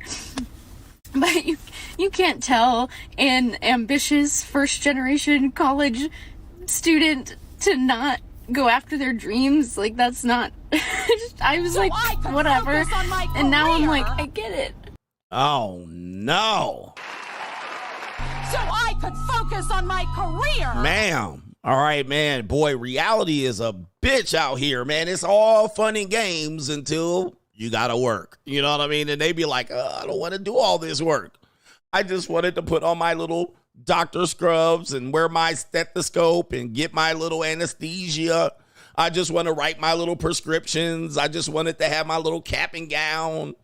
I wanted to graduate. Now I don't want to do it. No more. All right, no more of that. So I could focus on my career. I mean, do all this work. All right, they told me not to do it, but I wanted my hopes and dreams. I wanted a pony. I wanted a castle. I wanted a job. I wanted a doctor, be a doctor. I wanted to marry a doctor. And now we got her breaking down in here, bro. What kind of doctor you about to be? We don't want you to be this type of doctor, man. We don't need this shit. What did you think? Like, what do people think? Like, they just going to be out here and it's just going to be a layup. For the young people, I got some advice for you, and especially young women. Being an adult is hard. It's hard. It ain't easy. You be out here getting your ass kicked on a daily basis. When you come back and you survive and you're alive, yeah. You're like, I made it. All right, just being alive, you made it. Now, you ain't going to be every day having a party. You just want to be back alive with your wits in. You don't want to have a mental breakdown and crashing. Certainly don't want to do this on the internet when you're going to be a whole doctor out here. And there goes $300,000 of student loan debt. Yeah, you're going to have to finish this, baby. You can't marry out of that. So you're going to have to be a doctor. And guess what? For the next 35 years, you're going to be a doctor. Because it's going to take you 12 years to pay off your student loan. So your ass going to be... All right. Hey, they wanted the girls to have a big girl. You a big girl now. And you're a strong girl. You're fierce. Get on out there, Sasha Fierce, and get on out there and earn that money. Shake a leg. You don't want to strip now. So I could focus on my career. Oh, she want to, hey, you want to go out there and get on OnlyFans. I see. Okay. All right. Dr. OnlyFans. Baby, this is how it works, man. Put your big girl panties on. There's no more cupcakes. No more ponies. No more castles. Get to work, bitch. You got to pay your bills. You want to pay rent? Right? You want to get Starbucks? You better work, bitch. That's crazy, man. But you're going to be okay. You're going to be okay, guys. It ain't all shits and giggles out here. That's why we always tell you, look forward to rewarding yourself when you can, bro. Because if you don't, you're going to feel like you get nowhere. Right? You're going to feel like you get nowhere out here. But shout out to the ladies out here that went through she went to grad school. She went through all of that. Doctor school, she applied, spent all that money. Daddy paid for all that undergrad. And he probably paid for grad school. And now you sitting on Al Gore's internet crying. I hope you're not a therapist. She probably is a therapist. All right. She probably is a therapist. I don't want to work no more. I don't want to work no more. All right, let me see if she has a follow-up to this one right there. Okay, she's right here.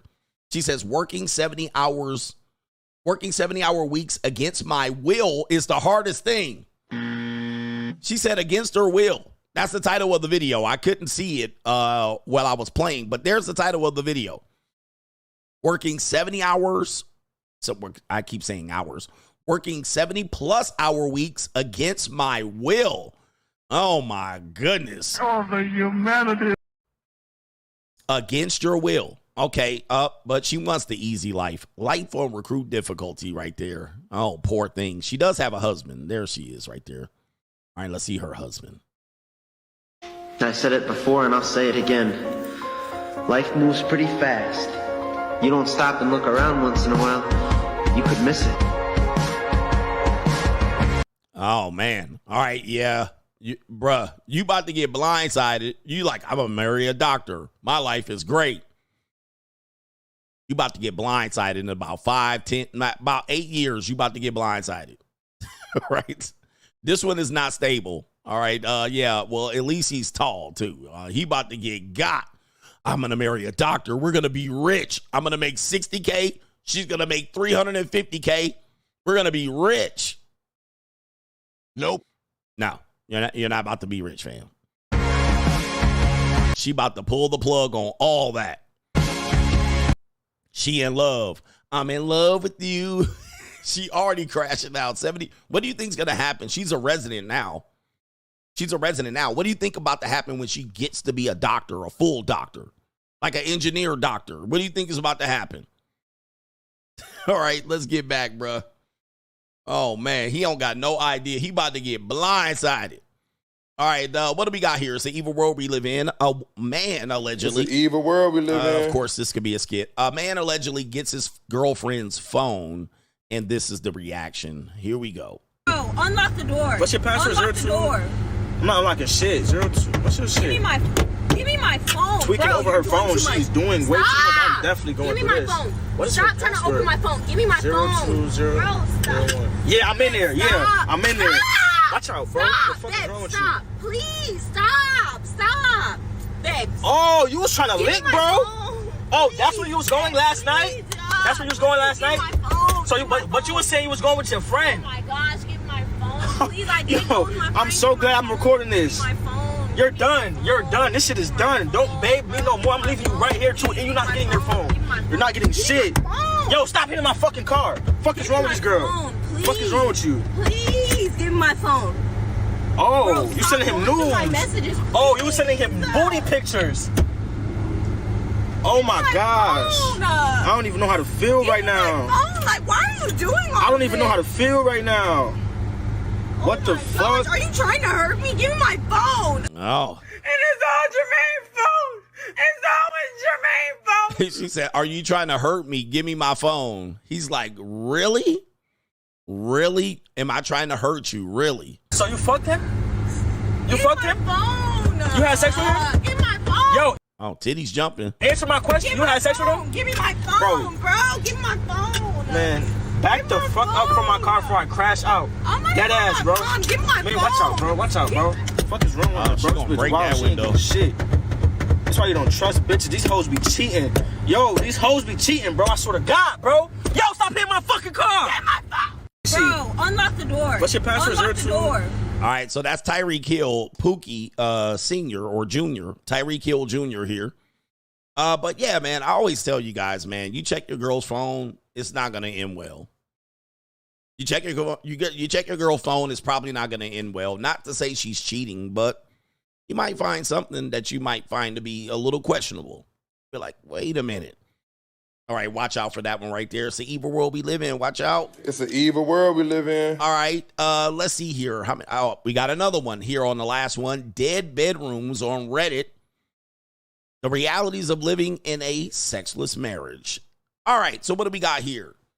Wife touches herself while I sleep. You see it right there?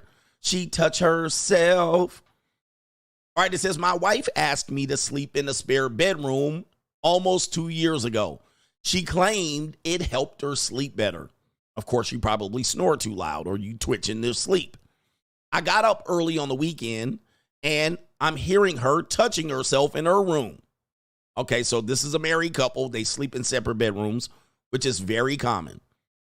I initially was turned on and couldn't stop thinking about it. It bothered me so much that I spoke with her and she flat out denied touching herself. I am okay with her touching herself, but we haven't had sex in over 6 months, though. There you go right there. All right, so there it is right there. The dead bedrooms. Very common, very more common than you might believe. We had duty sex that weekend that was uninspired. Okay, so she let you hit pity sex, duty sex. She gave you one, all right? She let you knock one off. She rewarded you. She said, here's some pity sex here. Here's my wifely sex. Lazy, lethargic, lazy head. We spoke about the disappointment in sex right here. I told her that I was just a roommate and wanted a divorce. In the past 3 weeks, we have much better sex 2 more times. Now sex is being refused. there's also a reason for her not to engage. So I have been in the room for 3 weeks now and have been woken up to her touching herself in the middle of the night. I asked her and she denied doing it. She was on the phone immediately after, so I know she was awake. It says right here, I have since noticed she touches herself every night after I fall asleep. And I noticed the movement a lot more now. Okay. I just thought she was restless, but she was touching herself after turning me down every night. I thought she was in a separate bedroom. I firmly believe she got used to touching herself every night and doesn't need sex from me anymore. I do like to watch her touch herself and love to watch her body move like that. My question is, should I confront her again about touching herself? I do enjoy watching, but we have not had any sex at all now. Says, I know she will just deny what she's doing. Gaslighting you. However, I want her to feel comfortable and continue to do her thing as she wants. I offered to help her with her toys and brought up mutually touching yourself. She said no to both options. So here I am fully rock hard next to her and she still refuses my initiation. How should I handle this? We have couples counseling in a couple of weeks. Well, it's over. All right, Beta Brad. Yes, indeed. And that's you. You're just paying the bill, sir. She did not marry you for that. And she's lost it. We often tell you women lose the need for monogamous sex before men do. Like women lose interest before men do. And this is for a variety of reasons. Sometimes it is because you're whack in bed. All right, so she loses interest. Sometimes it's because her promiscuous past cannot get you to make her arouse. Number 3, she didn't marry you for that. She's done with the streets. She was done with the streets, and now... And that's you. That's you. You're the that's you guy.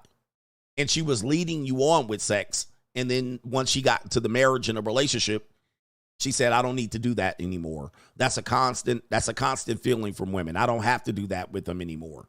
I can refuse him. So now she's in that situation with you. In this situation, a lot of guys will figure out how to fix this. And it is my advice and my duty to tell you, gentlemen, you can't fix this, okay? You can't fix this. It's a wrap. It's over. It's not going to get any better from here. You're not going to reignite the spark. You're not going to learn some tantric techniques. You're not going to get better at stroking or eating her Poonany. You're not going to arouse her. You cannot negotiate arousal. It's done. And that's what it is. It's over. It's over. She's touching herself. She likes that. And eventually she'll be letting some other guy touching you while you're sitting in the cut corner of the chair. All right, that's what's going to happen next. She's just going to invite a whole ninja up into her bedroom and your marital bed if she hasn't done that already. But it's over. And unfortunately, a lot of guys don't realize when it's over. And this is a great indicator. No intimacy, it's over. And she's just buying time. So she's riding it out. She's trying to find time to be able to divorce, grape you to kingdom come, and dump you. So it's over. And it's okay that it's over. So your couples counseling is not going to help. Giving her a hug and cuddling her and making her feel wanted is not going to do it. Chores aren't going to do it. Having a baby ain't going to do it.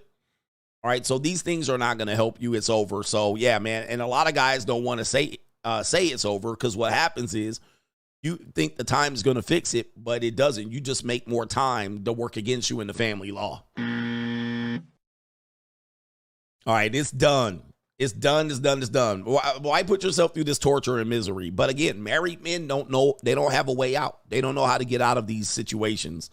And they continue to make it work. Maybe if I do more, and she's going to tell you, do more chores and make me feel good and hold me and cuddle me and tell me you love me.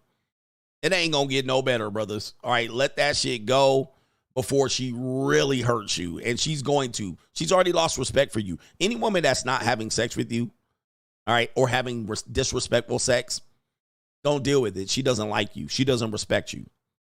So if the sex is disrespectful and you're not feeling like there's some intimacy involved, and she's like, all right, hop on, hurry up.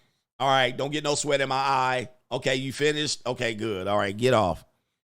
All right, here we go. She go to the bathroom and she wipe the nut off her stomach.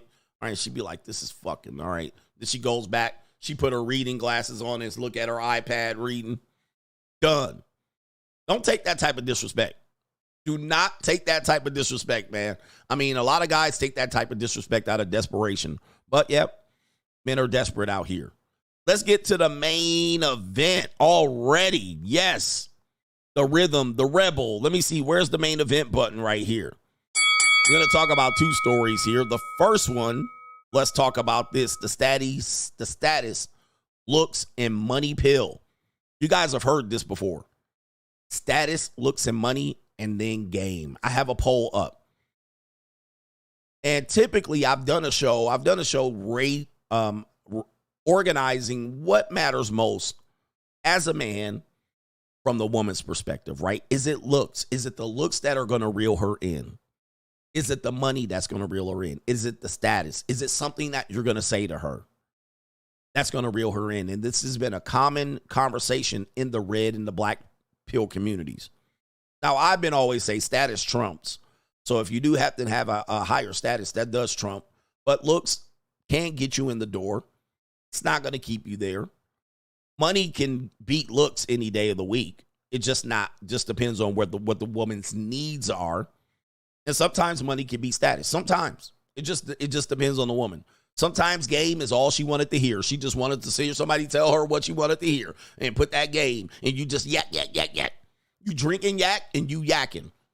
For some reason, a lot of guys think that that's going to be the thing that wins her over, especially when you have an absence of status, looks, and money. Okay. In this story, this is a hard pill to swallow. We've heard a lot of dating tactics. Sell her a dream. Mode 1. All right. Some other guys. Trick. Some other guys say show her love. Pay for her shit. There's a woman out here that was saying, I like a guy last night. I like a guy that takes care of me. All right. She tried all the money, look, status guys. She just like a guy that takes care of her, AKA money. But this is an old story from 2008. And it's a guy that you guys know, familiar, Adrien Brody. There it is right there with the love of his life. If I can't have you, I don't want nobody, baby. If I can't have you, oh. All right, take a look at this story, man. Wait till you see this story. I've never heard this story before, but we're going to report on it. It says right here, exclusive photos and interview. Adrien Brody surprises his actress love, Elsa Pataki. Pataki? Nope. Patakai? I don't even know what that is. We'll call her Elsa. Adrien Brody surprises his actress love, Elsa, with a dream castle. Oh, no. All right. Let's take a look at this right here. Oh, my. All right, let's take a look. A dream castle, you say? She says, it's everything I've ever wanted. Take a look at this photo spread in Hello Magazine. All right, let's see if I can make the picture larger. I can't make the picture larger. All right, it won't let me make it larger here. So oh, wait. I guess you guys can see it as large as I can see it right there. There it is. He surprises her actress love with a dream castle. All right, yo, she wanted it, huh? Look at that castle there. I like castles. I have a fascination with castles. Every time I go inside the castle, I'm disappointed because I want it to be like plush and shit. And it's like a dungeon in there. All right, but it's like a museum. I'm like, I want it to be livable. All right, there she is. You're wonderful. You're the best. All right, you're the best. All right, nobody's ever bought me a castle. Let's see what else is happening here. Oh, no. Prince and princess. Look at this. Not a pony. Not the horses. When Adrien realized I love the countryside too, he said, well, we can share our dreams then. Take a look at this fantasy life. Not the horses. Not the goddamn shirt button down to the midsection. Oh, man. And not the legs wrapped around them. Wowzers. What a guy. My hero. We need a hero. Let's take a look at this. Not the, what is that? Is that a dog? This would be a remarkable place for a child to grow up in. I would have loved it. All right, Adrien says right there. There's the woman. What else is they doing right here? There's something else that they're doing here on the side of the picture here. Not the wagon. Not the wagon, y'all. Hey, this ninja done won the lottery. Ninja, he must have that peace leave boiling.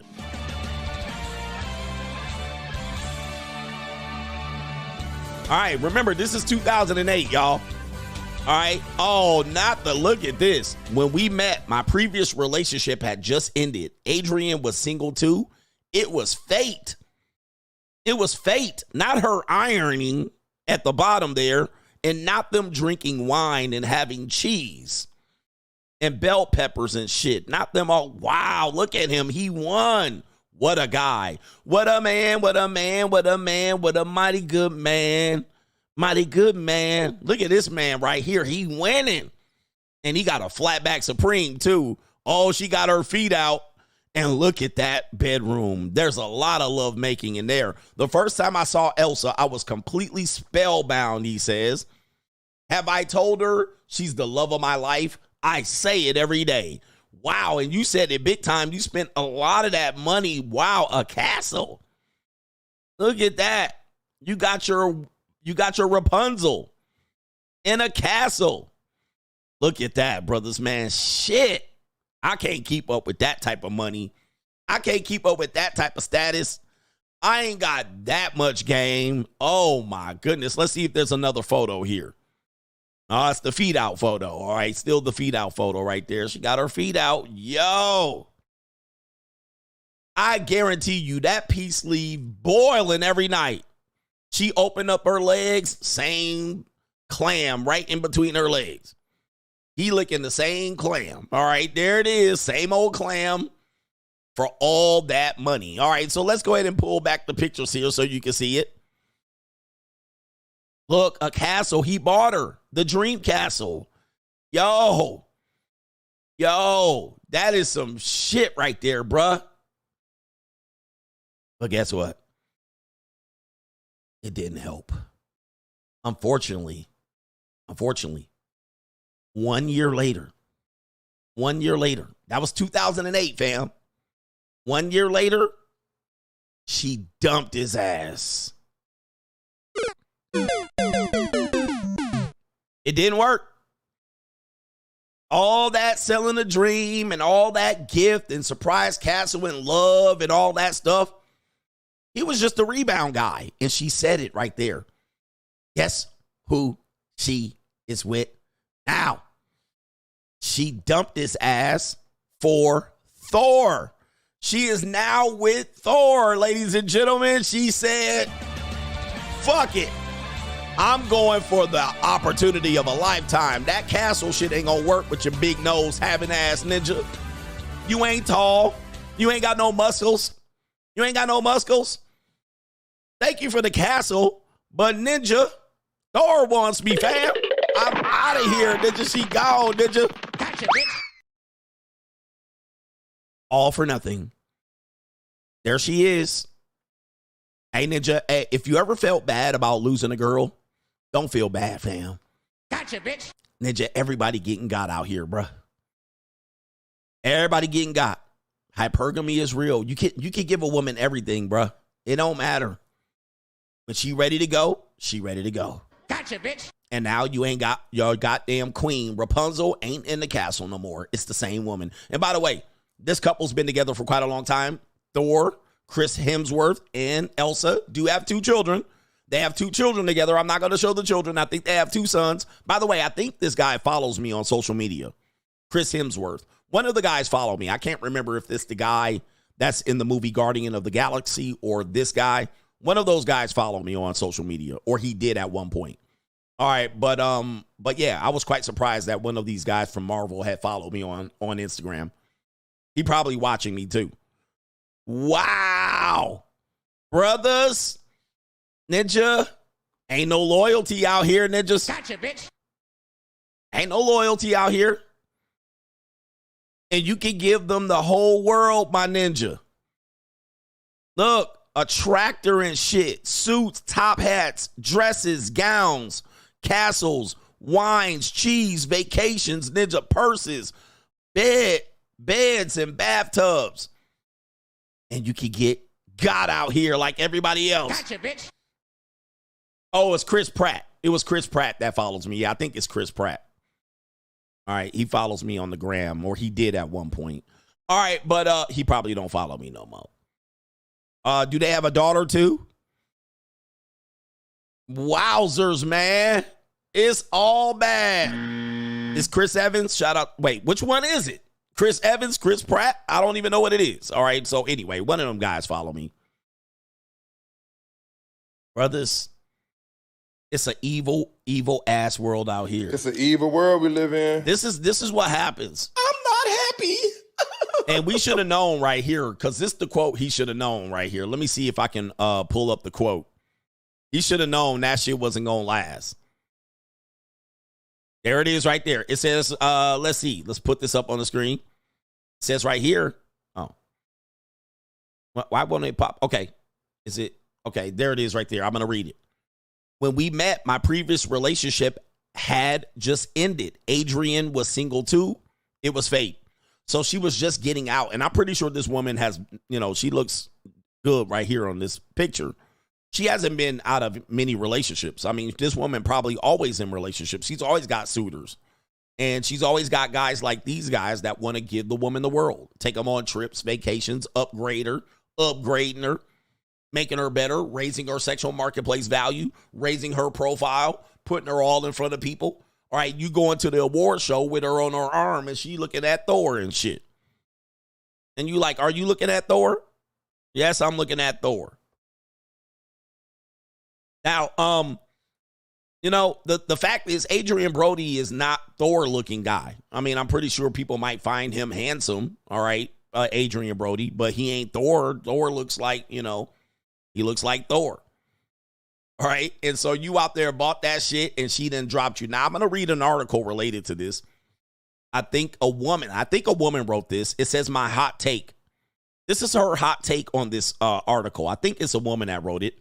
Adrien Brody's, and this is recent, but the situation has now come back up because old stories are coming back up on social media now.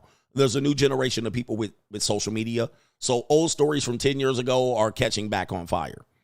It says Adrien Brody's castle couldn't compete with Thor, Elsa Paticus, whatever her last name is, shocking decision. And this is a short article.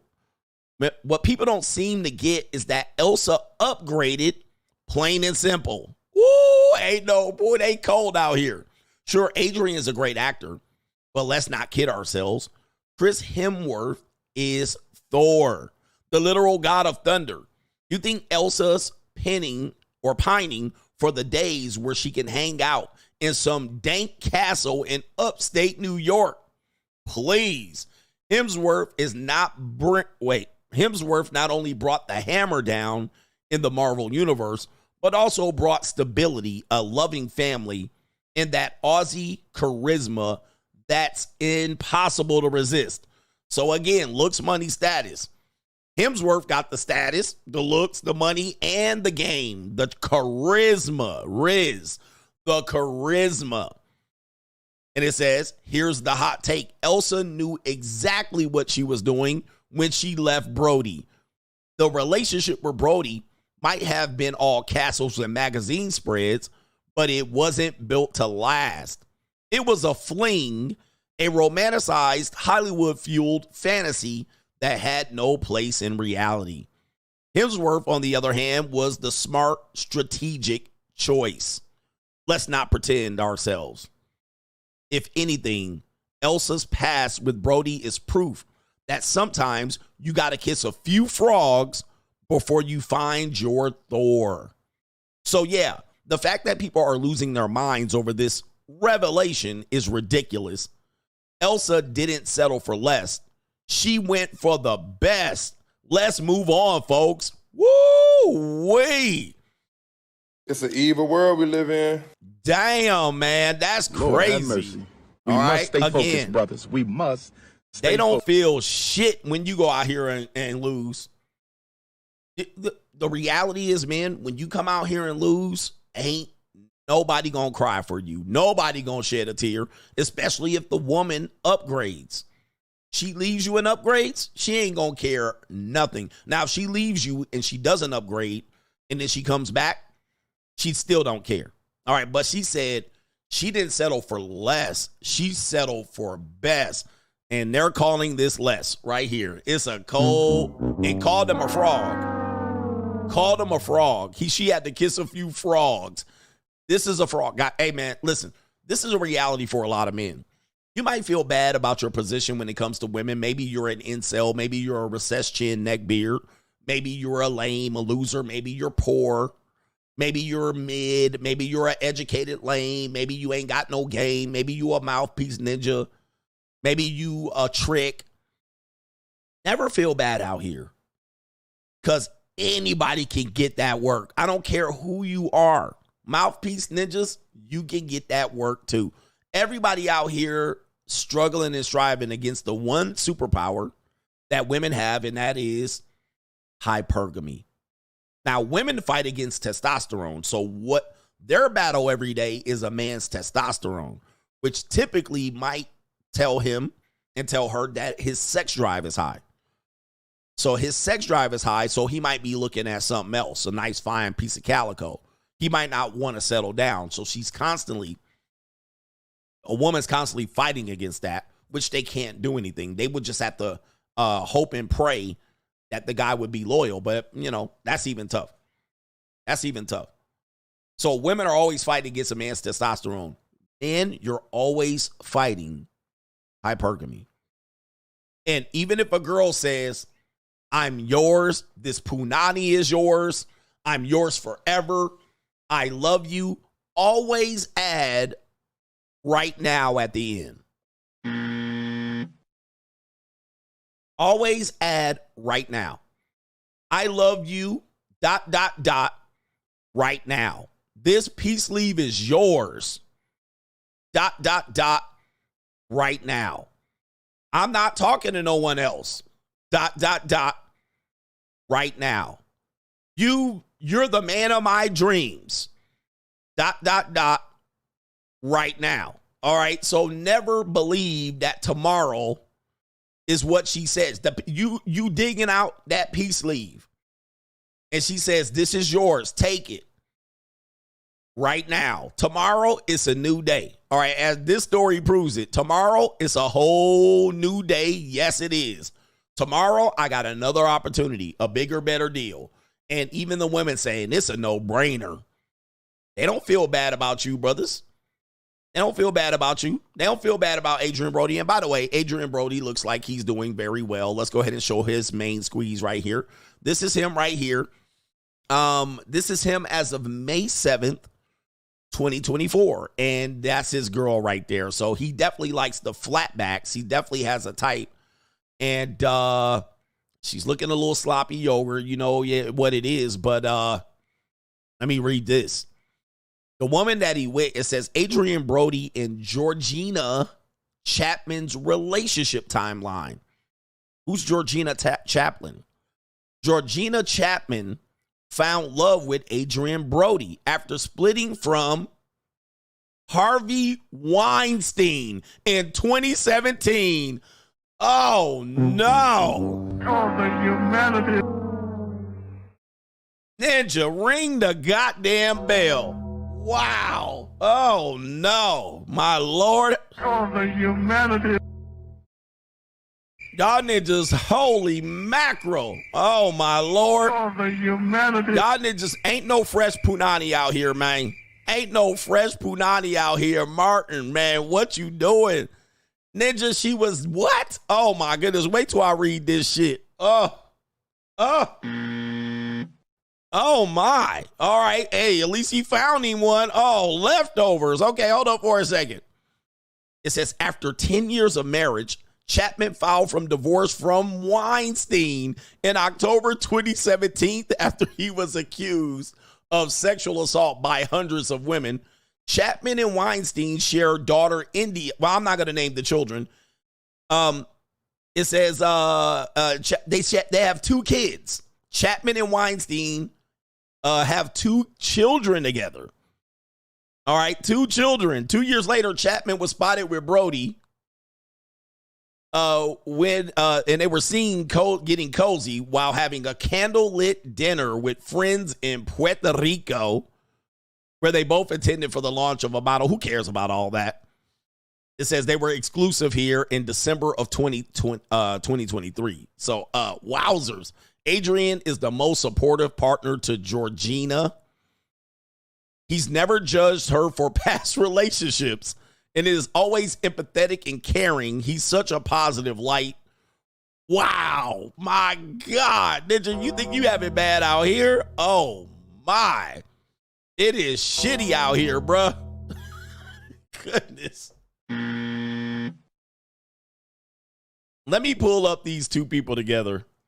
Ay, ay, ay, man. I guess past don't matter out here. This guy is treading water. Oh, my goodness. Let's see if it's true. There's the woman. Boy, pass arounds nonetheless. There she is with Harvey Weinstein. I'm staying single, y'all. I'm staying single, man. Is this how the game? This how the game work? Yep, he's a good man. He's such a good man. He seems like a good guy. Single mother? Well, she must have had a bag. I hope she had a bag. Did they divorce? Let me see what she got the divorce settlement. Man. Hey, man, never feel bad about your situation, man. It could be worse. This shit sound crazy, bruh. Let me see their divorce settlement. Let me see here. She probably got a bag, too. All right, so let's see here. What is their divorce settlement? Just curious. Okay, so here we go. Weinstein paid Chapman a divorce agreement worth roughly $15 to $20 million. So there it is right there. She got primary custody of the 2 children, of course. Yeah, I mean, listen. He's in prison. Is he still in prison? Is he still alive? So, yeah, I guess he did get the better of the deal. She got 15. Well, it ain't like he ain't got no money. Let's look up the net worth of this guy, Adrien Brody. $15 to $20 million. She probably ain't spent the dime. She just stacking that money over to the side. What's his name? Adrien Brody. Adrien Brody's net worth. His net worth is said to be $10 million. We're just going to go with $10 million. Apparently, we got $40 million over here. Okay, net worth 10 to 40 million. All right, that's a high range right there. That's a big range. All right, but that was, I guess they're saying 10 million as of today. All right, is he working still? I ain't never really seen him in much anymore. So there it is right there. Wow, man, what an interesting story. What do you think about this story right here? Status, looks, money. It's tough out here for a lot of guys.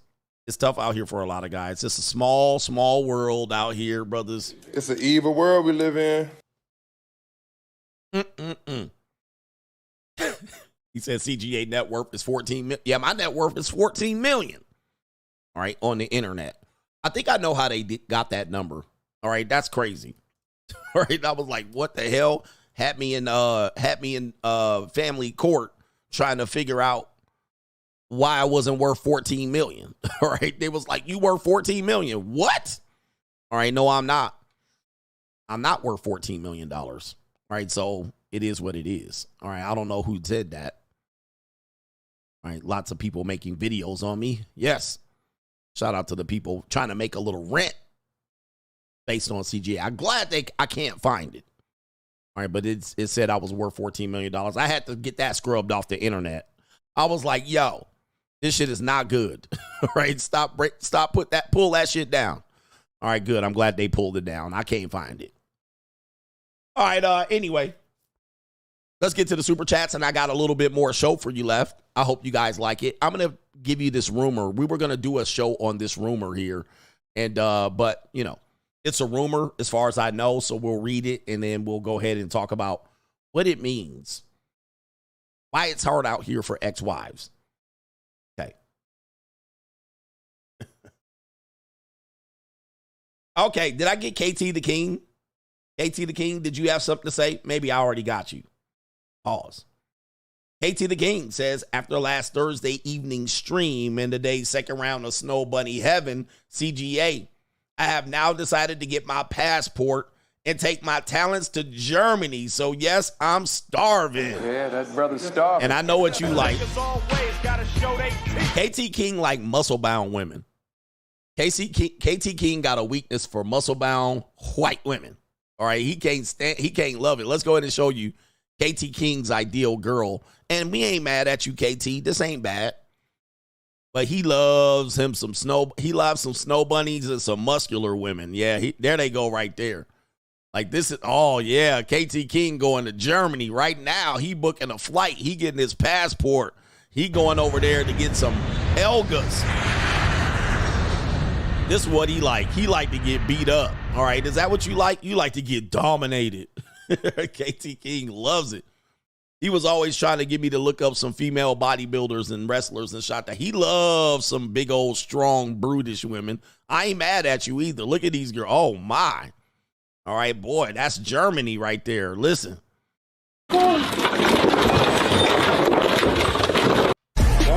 Oh, my goodness. Look at that. All right, that's something else, man. That is, yep, they've been squatting all right. They've been squatting. KT King going. All right, I do have some other girls. Let me see where those other girls were boxing at. Okay, I can't find them. Okay, here we go right here. I got them. KT King like to get beat up. This is his fantasy right here. There you go right there. That's what he like. They quick and all right, he like the girls that can fight. All right, yeah, fight. All right, yes indeed. There you go. Sandy blonde girls, ponytails and pigtails, and they can punch. Oh my goodness. Look at these girls right here. Look, okay. Boy, these are some good right hooks right here. These are some good hits. All right, hers ain't too, okay, you need to work on yours. That was good, but holy mackerel. All right, look, KT King in heaven. Oh, man, jeez. All right, these girls are, MMA bitches. All right, I'll wrestle with a couple of these. All right, they want to wrestle, I got them. Oh, that was a good one. That was clean. Ooh. All right, shout out to them. Boy, them girls right there will punch your teeth out real quick. All right, no, they don't want to get, they want to get dominated too, but that's a different type of domination. They be putting you in the arm shit. They be having your arm hooked up.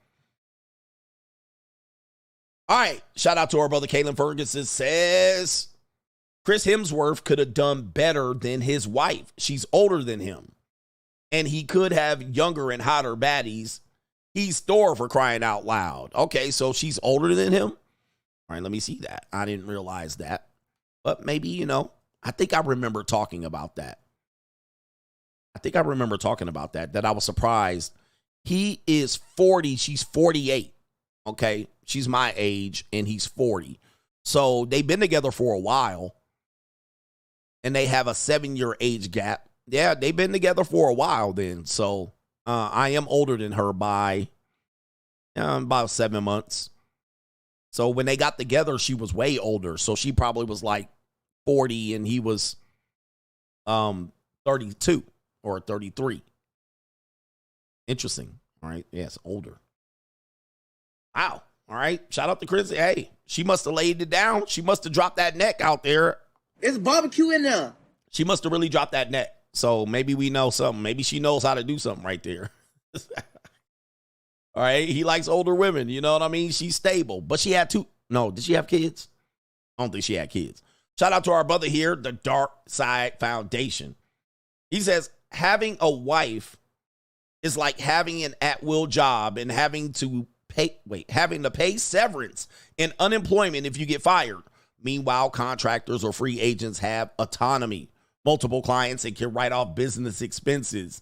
It's Fixes Binds LLC all the way, and it is the way. Shout out to you. Trying. There's give and take out here. You're really rolling the dice. You're rolling the dice big time out here. Shout out to Adrien Paul. Can I get my Friday? Kaylee, indeed. Let's get Kaylee up. Hi, my name is Kaylee. I'm a blonde. I have no tits.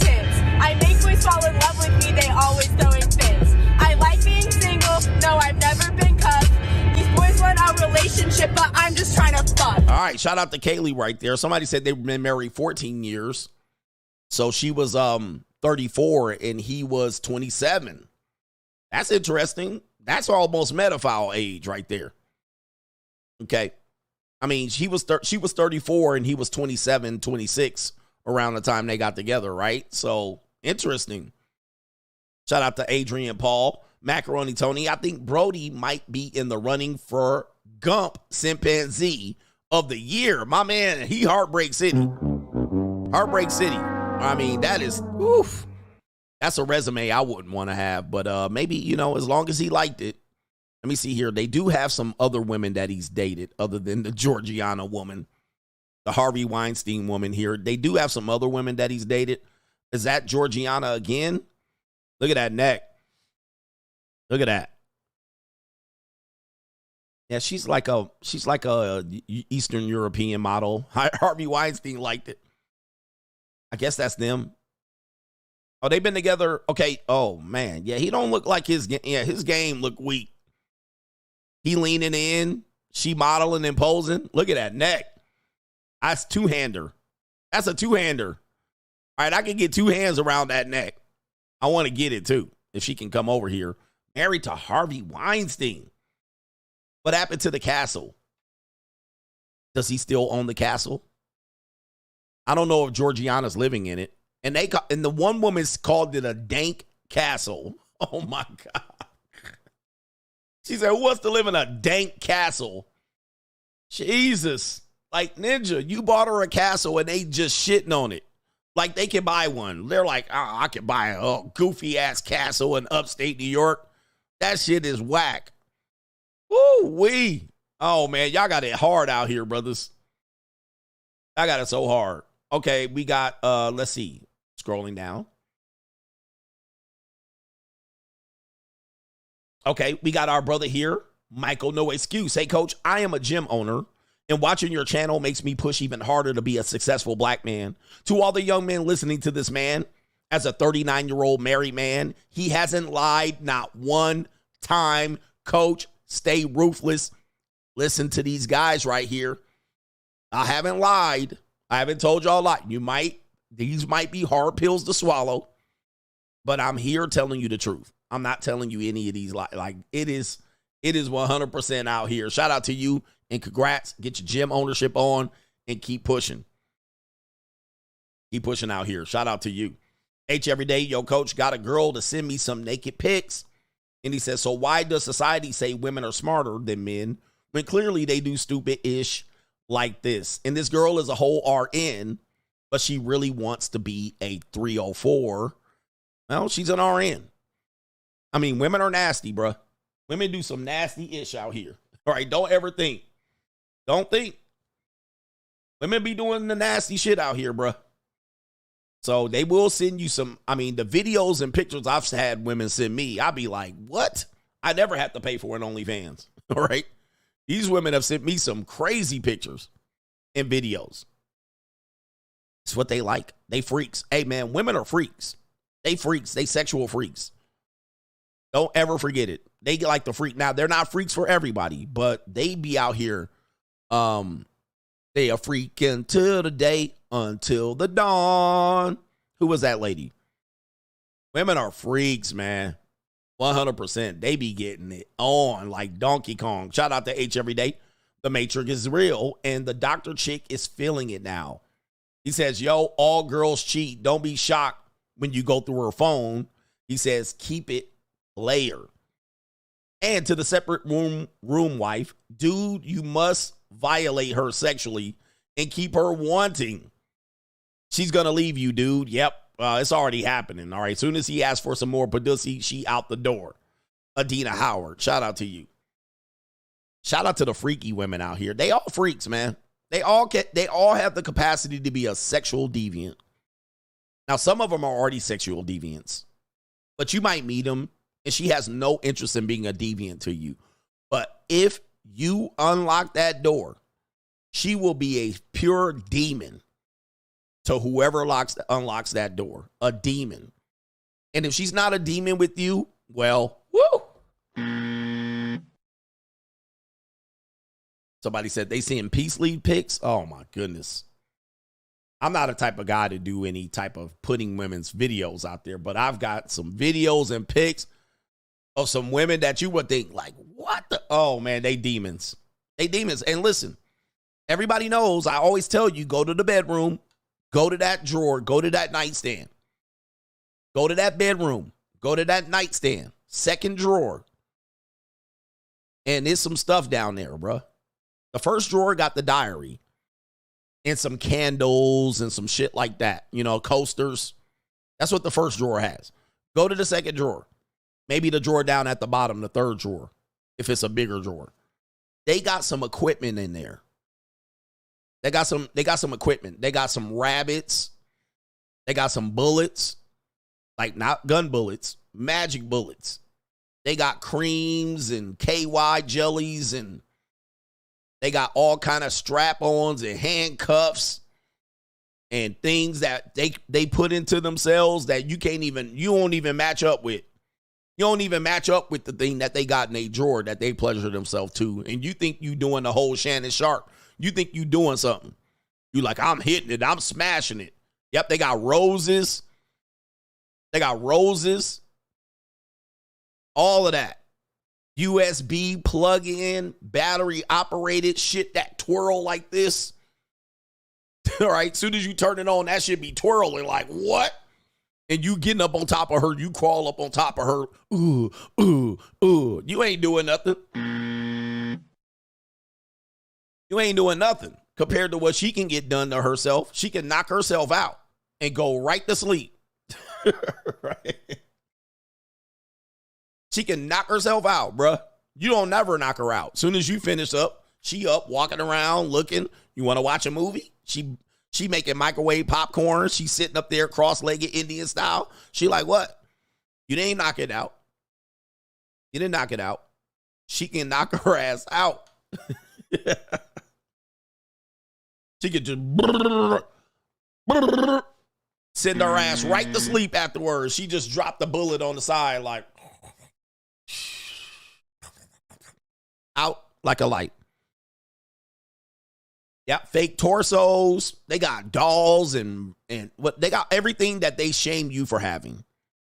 Everything that they shame you for having, they got it. They got fake torsos. They be like, you ain't lying, bro.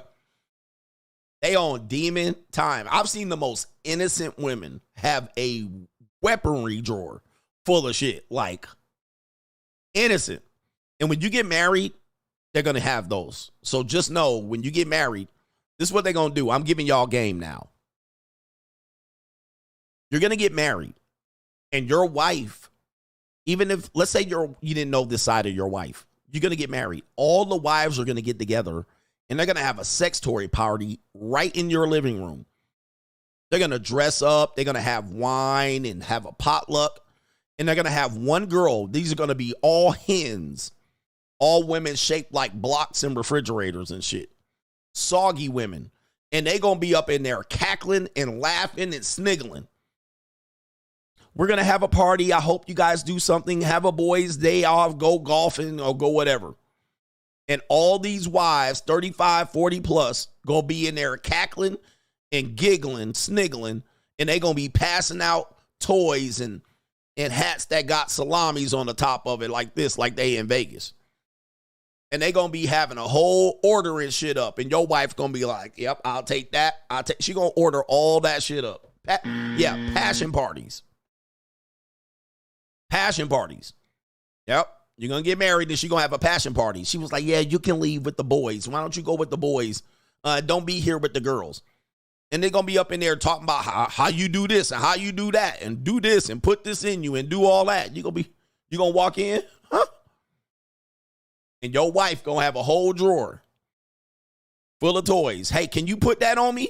Put that on me tonight. Oh, okay. Okay, put that on you. Okay. Bzzz. She like, bzzz.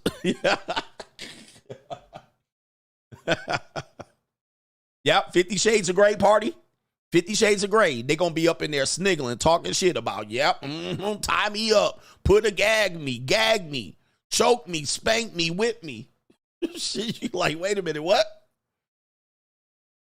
It's no joke out here, brothers. Y'all ain't ready. Tell these guys, man. Shout out to MC Hamster says, if you want her to honk on your goose, you got to eat that cat. Shout out to you and to Springfield, Ohio. Honking on that goose, got to eat that cat. Yep. She gonna come out here. She gonna come out with them panties that got the little the edible panties. She gonna come out. You ready? And it's gonna be candy, the little candy you get at Halloween. What do they call? Smarties. It's gonna be candy Smartie panties that she got at the passion party.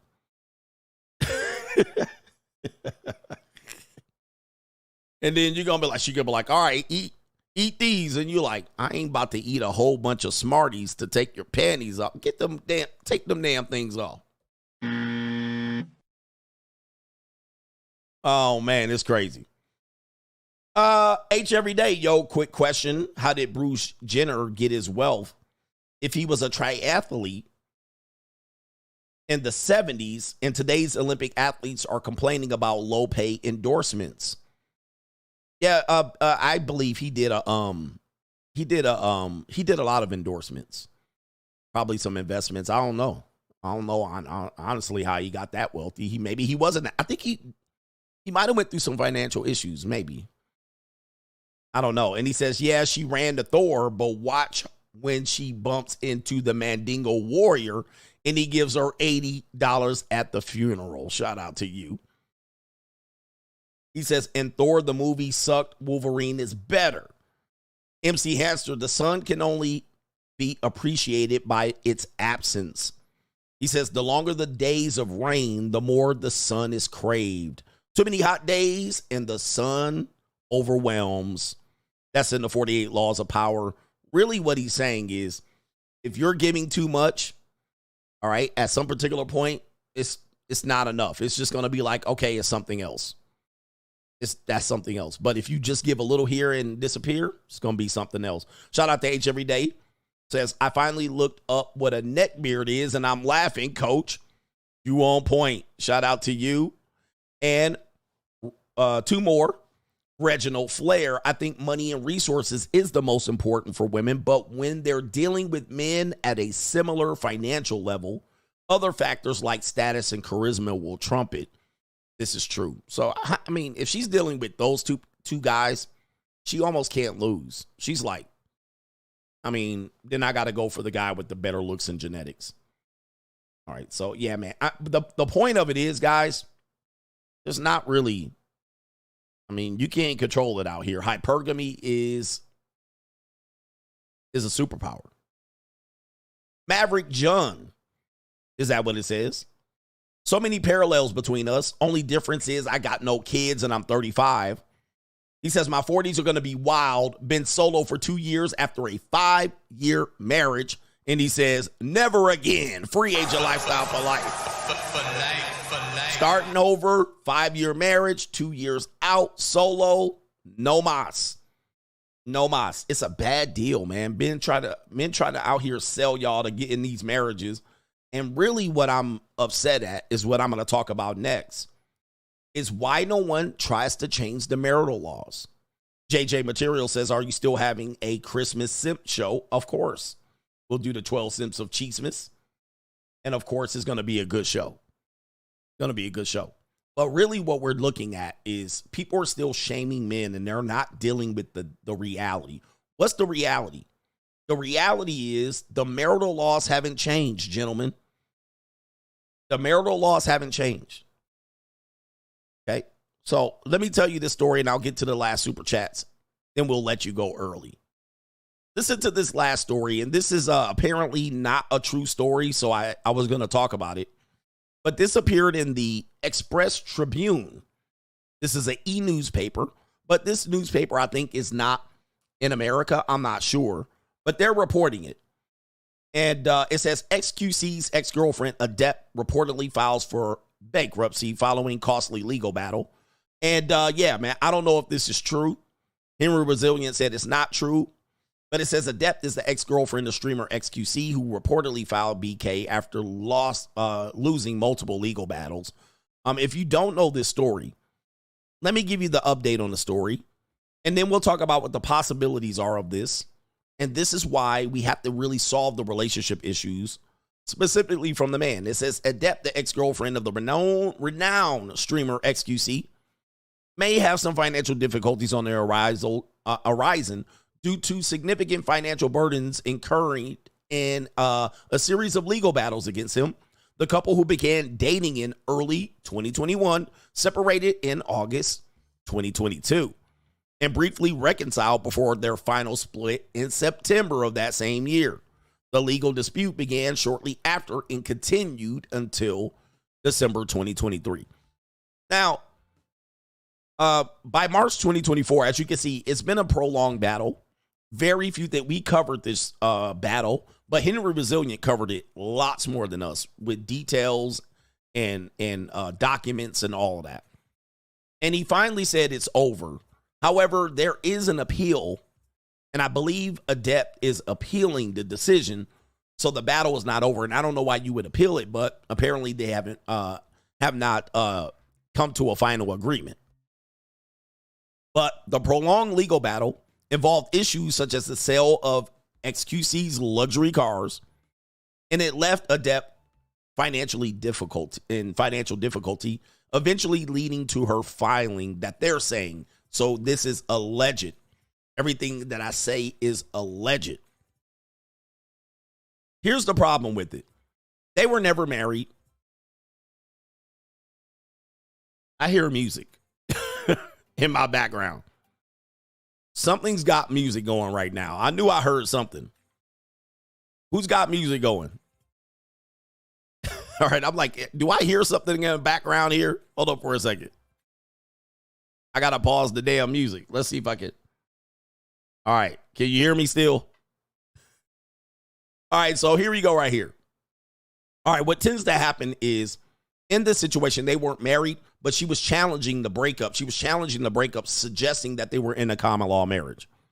And since they were in a common law marriage, she was trying to divorce him and get alimony and spousal support or whatever they were trying to get. And he had to pay a lot of money to prevent it.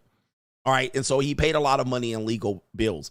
Now, this is my problem with this entire thing, because a lot of times in relationships that men fear is that when women break up, all right, when exes crash out, I call this a bull in a china shop. Women are allowed to do whatever they think they believe they can get in the family court. And oftentimes it's almost the worst decision. They don't see it because their eyes are glossed over. This issue has not been solved for in the family court. Like this issue, we cannot prevent women from doing this. In fact, they'll tell you to get married, Cam Newton. And then when the woman feels like doing this, she has carte blanche to keep going and going and going, and you can't stop it. Then when that happens to you, they be like, well, you know, it is what it is. That's how it goes. You know, not all. But they continue to try to ruin you over things that are very selfish. And at the end, it leaves women in a financial pickle. Yes, you might every now and then hear women getting off with a couple settlements, maybe some child support and some alimony, but it really is a broken system to allow these women on emotions, purely driven on vengeance, revenge, emotionals. They got done wrong. We've actually showed you in Crime and Law. A lot of women got done wrong and deleted another woman, stabbed her, another girl shot her husband for cheating, and then they go crazy. Nobody's able to stop it. They say, well, that's how it works. You signed up for it. You should have hit it right. You should have treated her better. You shouldn't have cheated. What did you do to her? You must have done something crazy and wild to her. And I've been saying, no, it is just them and their black widow. They're just being vengeful. Hell knows no fury like a woman scorned. There's nothing you can do to stop it. You would just hope that the battery just runs out on her. Most of the time, the batteries don't run out. You know what runs out? Her options. Okay? Her options run out. And she finally gets checkmated. Okay? That's what happens. And in this situation right here, that's what happened. So she's allowed to use the system and keep the court battle going, even if it's detrimental to her finances, which, they're suggesting it was detrimental to your finances. By the way, bankruptcy is very common in divorces. It's so common that if you have issues related to paying off your creditors, part of that is if you call them up and you say, hey, I just went through a divorce, they'll give you some leeway because they know how much of a financial wreck divorce can be. So if indeed she filed a bankruptcy, it could be a strategic move. Remember, bankruptcies don't mean you're broke. It means it's a strategic move to organize your debt in such a way that it can be washed away and you can pay your 7 years of bad luck, or you can repackage your debt and repay your debt down without creditors coming after you and suing you. So a bankruptcy doesn't mean you're poor. It could just be a legal move to throw off the scent, maybe avoid a contempt hearing, avoid a lawsuit. Okay, so we don't know what it is that she might be doing if allegedly she's doing it, but that's the case. But we know that women fare worse off when they fight for money. Yeah, so there's no proof she filed the bankruptcy. This is just an article. We don't know. We don't know what's going on there. All right, so we're not saying she did. Where's the video? Where's the article at? I don't see it on my screen. I see it on that screen. All right, where is it at? Did I minimize it? Okay, there it is right there. All right, so there's no proof that it happened here. But, of course, bankruptcies can be used for legal maneuvers. All right, and so it could be possible that that could be the case. She might be considering or something like that. There may be a rumor. I have no idea, allegedly. But if the exes crash out, most of the time you'll find that even if they get a settlement, they're still unhappy because they're out for blood. Many times they're trying to ruin you. They're trying to ruin you. They're trying to expose you. They're trying to drag all your paperwork out. And they're trying to humiliate you, in a sense.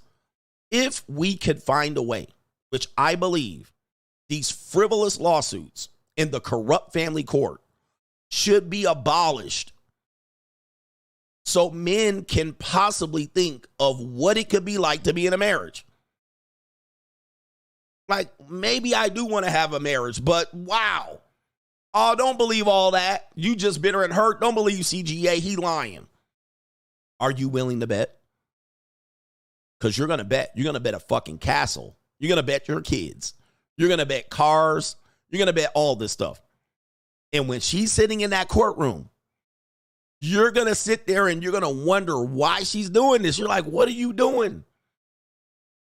And she's going to do it even if it means that she drags herself into the abyss. See, the story of Jezebel in the Bible was like, these women will drag you into the abyss to the bitter end, rebelling to the bitter end. They don't care. You would think she would be embarrassed by trying to get you to try to steal money out of your pocket. You would think women would be embarrassed. You would think they would be embarrassed by trying to steal your children. They ain't embarrassed. And this is a classic story, a classic tale of how far they will go to try to humiliate you when they could simply walk away. There's very few women in very few cases where the woman walks away. She just walks away. I don't want nothing. I'm going to just go about my life. But most of the time, she commits financial suicide. She does. Because all of this fighting is working against her. Even if she did get money, she might break even at best. Most of the time, it's going to be a financial loss. And then when it's a financial loss, then she complains. She never gets over it. She's traumatized forever. And it's embarrassing when they don't get what they think they're going to get. So it makes them fight even more. They're like, this can't be true.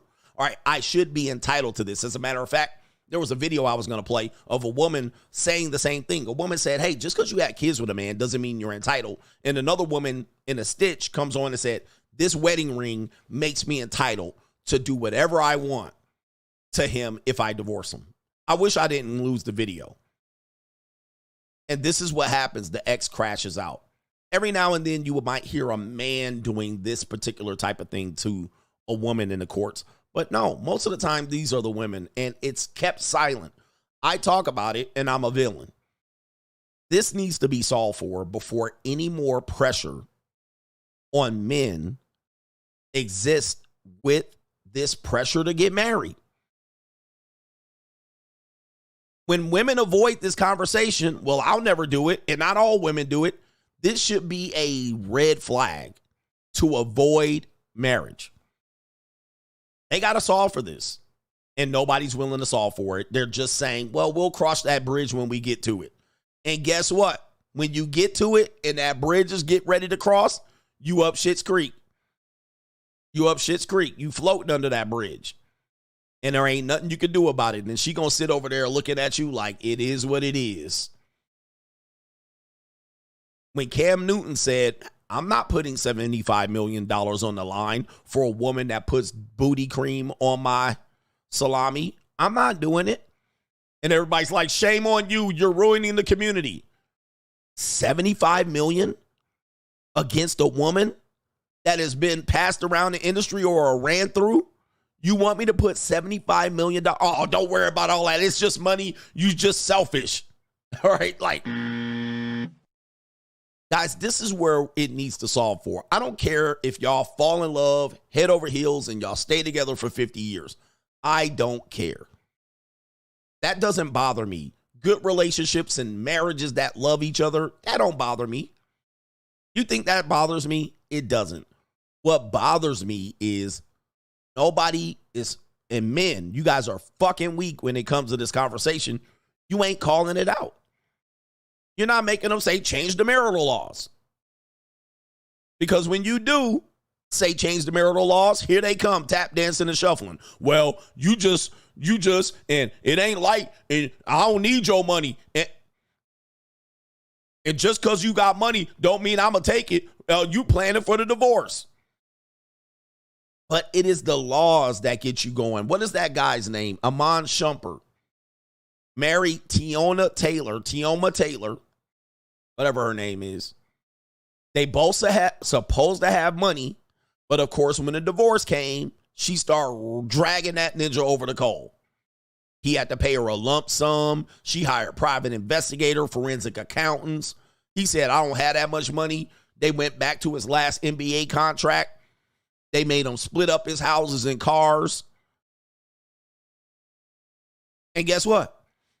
Nobody can help him. Amon Shumpert, nobody can help you, son. When Tyrese owed $75,000 or whatever the hell he owed in rent, they put his ass in jail. Nobody can help Tyrese.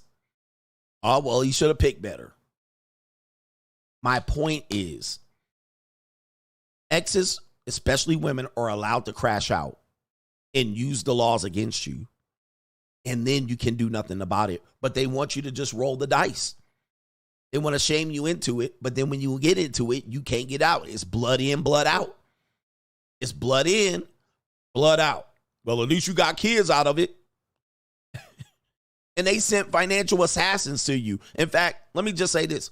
If you went to the poorhouse and you filed bankruptcy as a guy, you think anybody would care? No. They wouldn't care. They'd be like, man up and go make some more money. Tyrese had to go get detained and had to go ahead and write a check to get his ass out of jail. Some men figure no way out. Yep, no way out. Why my sound? Oh, okay, I turned the sound effects off.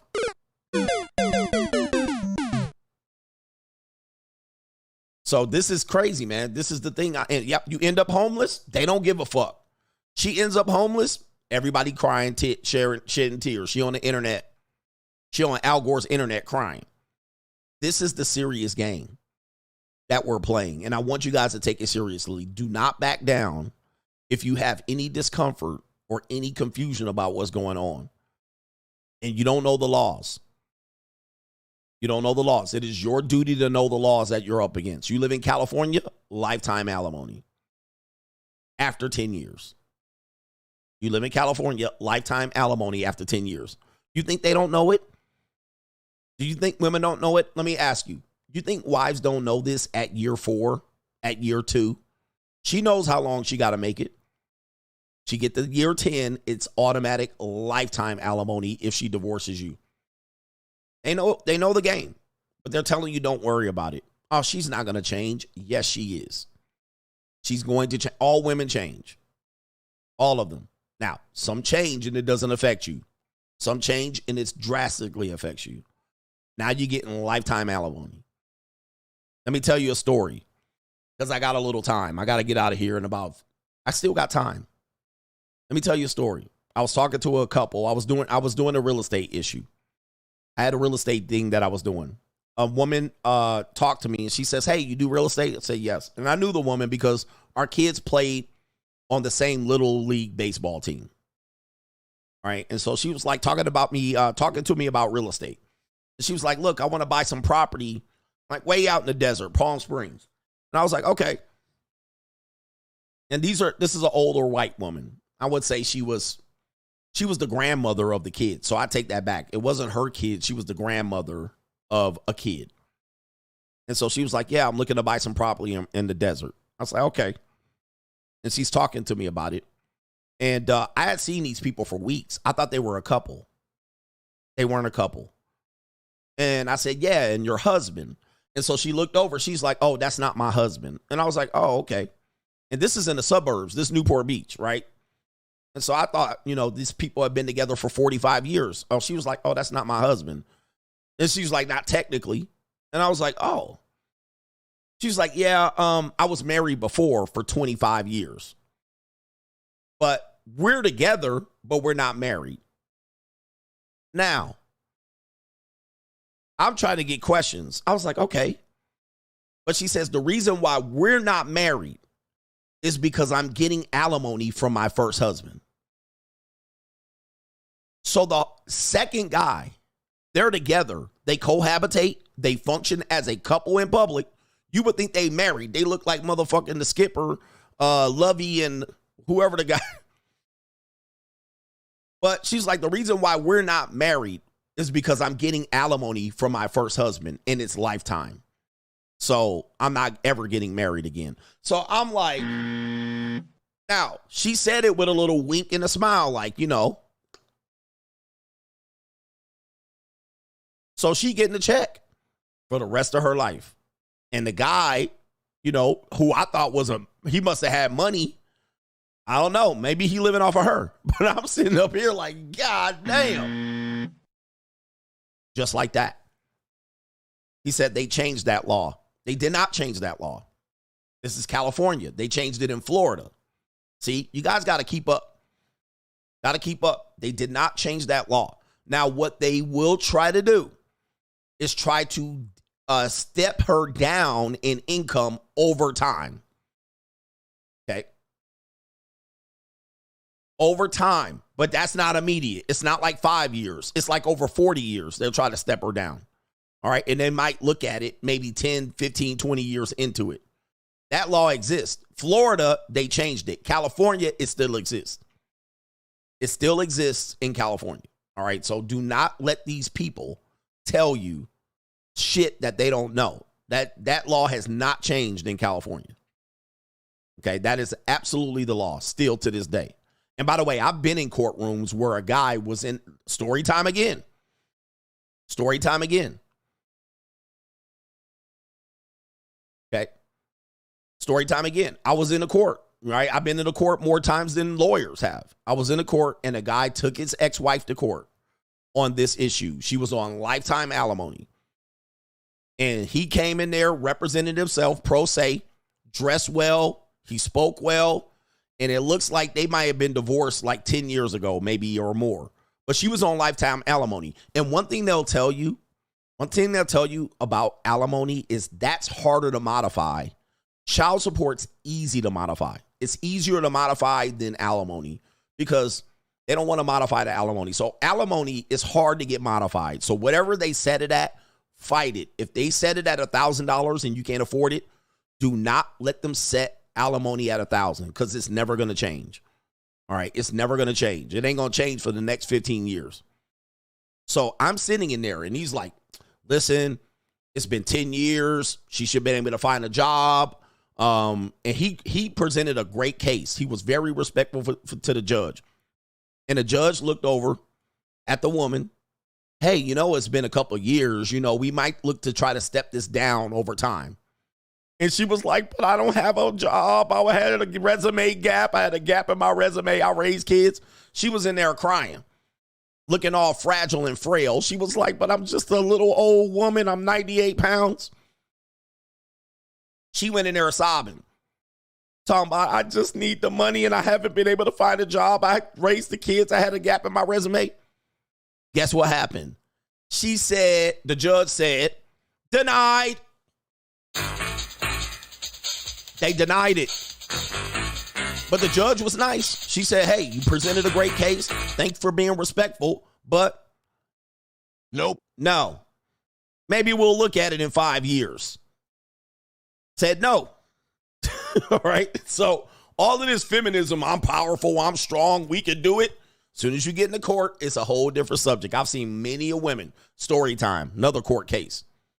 Ninja tried to go in there because I hear a lot of ninjas talking about some what? Just put your money in LLCs and put it in a trust fund. I'm sitting in court. And the two people aren't even there. The husband and wife ain't there. Just the lawyers show up.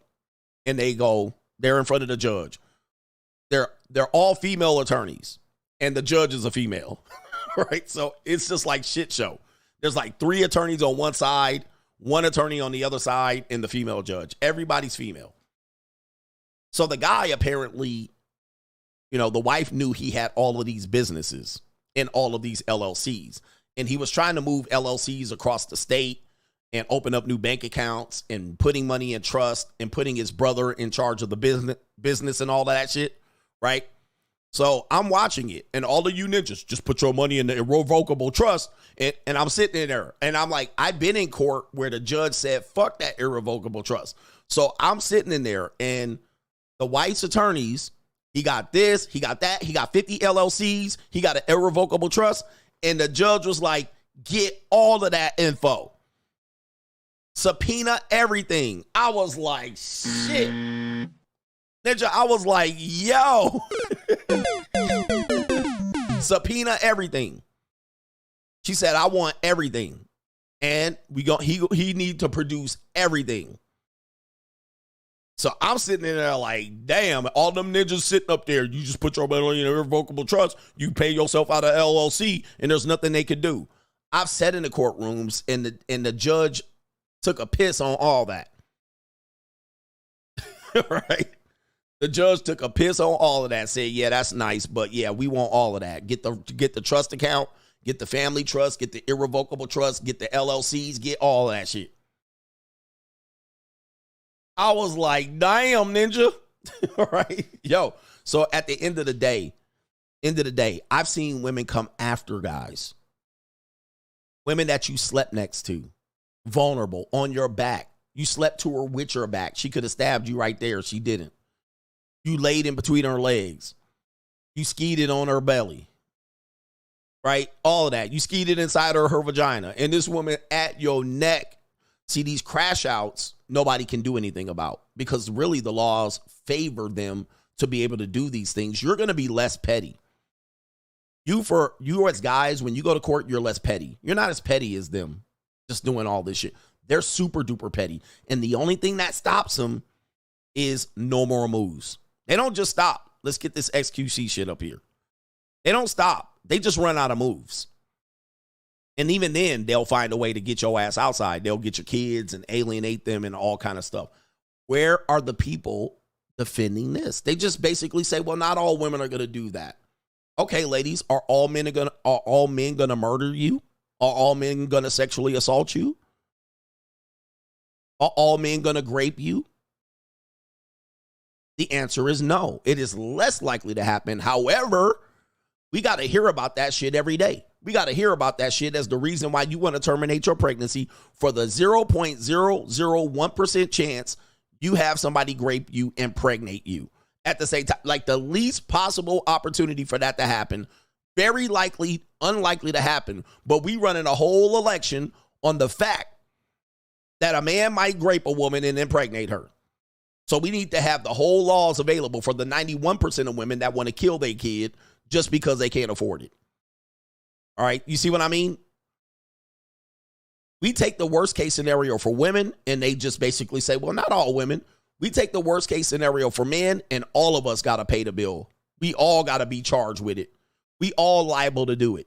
We all suspect to do it.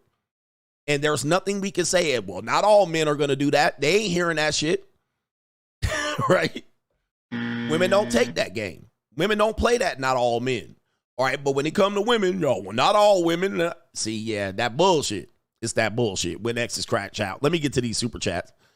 Yeah, man. And we might do another round of Flatback Friday.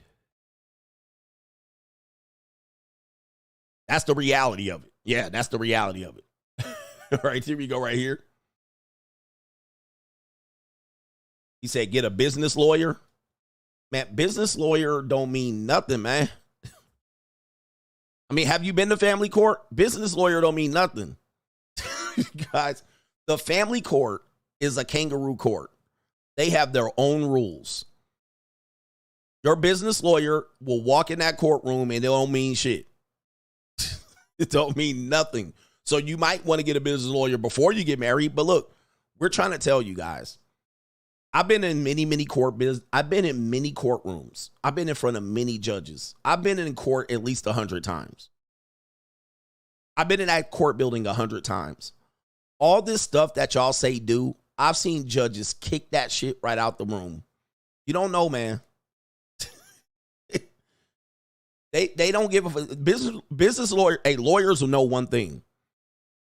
Lawyers know one thing. If they're not a family law attorney, they stay the hell out of the family law courtroom. The family law courtroom do not play. All right. They don't have any rules. There's no rules. There's none of that trust shit. There's none of that shit. None of that exists over there. You know why? Because the judge can do whatever they want legally. There's no appeals. There's no appealing the decision. You can appeal if you want, but do you guys realize who you're appealing to? You're appealing to the same judges that handed down the goddamn whatever they said. That's who you're appealing to. See, in another courtroom, you're appealing to an appellate court. So that's separate from the judge, like you're appealing a sentence, a crime sentence. You're appealing a lawsuit. You go to an appellate judge in an appellate court. In the family court, you appeal something, you're appealing right to the same judge. And they go, yeah, that's nice. Next. It's the same court. They stack, bruh. It's stacked against you. They're their own rules. As a matter of fact, you have to watch Divorce Corp. They have their own rules, and they can do whatever they want. And I've seen even situations where a family court issue went to a criminal court. And the criminal court judge was like, what are y'all doing over there? Y'all violating everybody's civil rights. You cannot possibly have done that. And the attorneys were still trying to be like, yeah, we can do whatever we want. And the criminal judge was like, this is not legal. This is not fair. This is not ethical. That's how bad it is with the family court. Watch Divorce Corp. They really have their own rules. None of that shit matters. If you think it matters, I mean, I'm telling you, you haven't been there. I've seen this shit happen.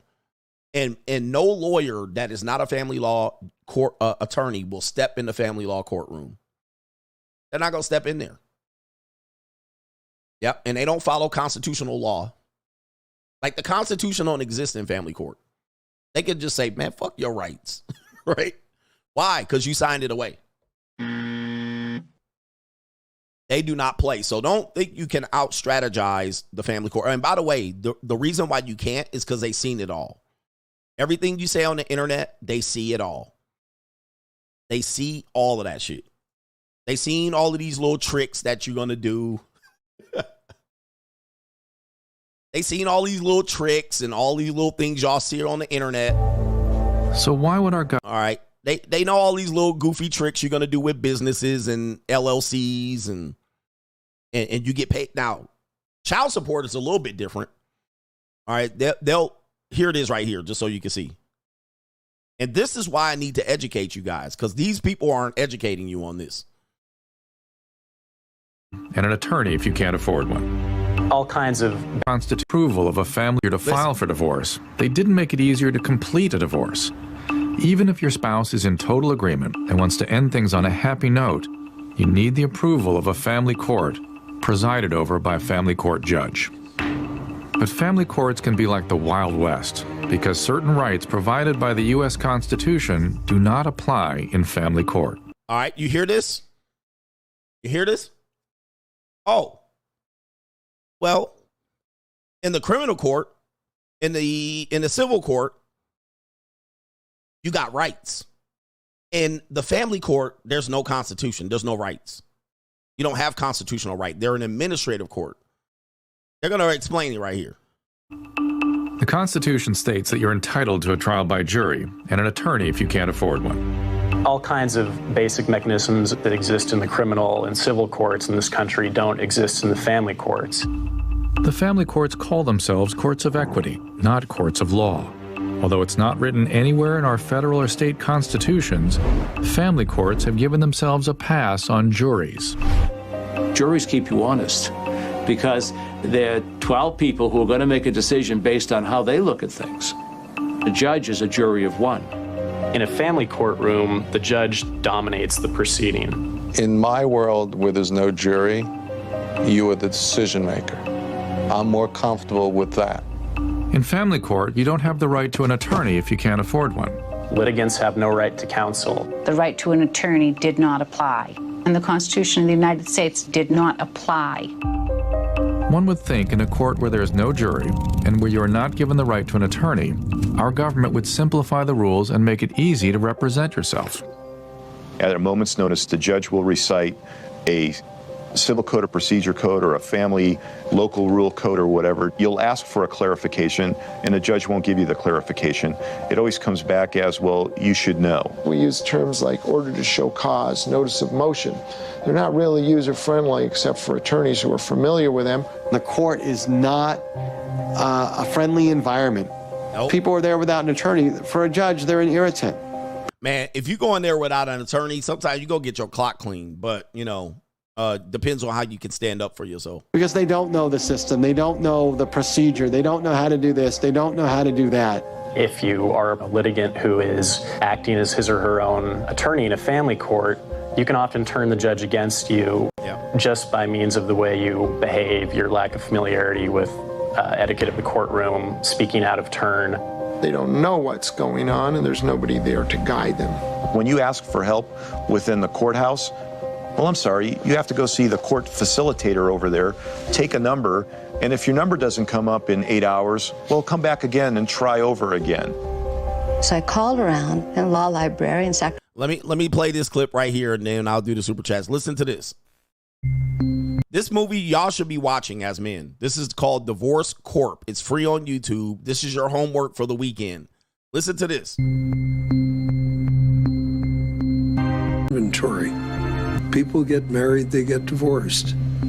Since I started in 1949, when I passed a wedding, I think to myself, that's inventory. I'm going to play that again. I want y'all to hear this again. I want you to hear this again. This is so important. Because they're going to say love and love and love. And I went through a divorce and it wasn't bad for me. Listen. Because people always say they went through a divorce and then they had no kids. It wasn't bad for me. I was okay. Listen. Sorry for the volume. Listen to the first guy.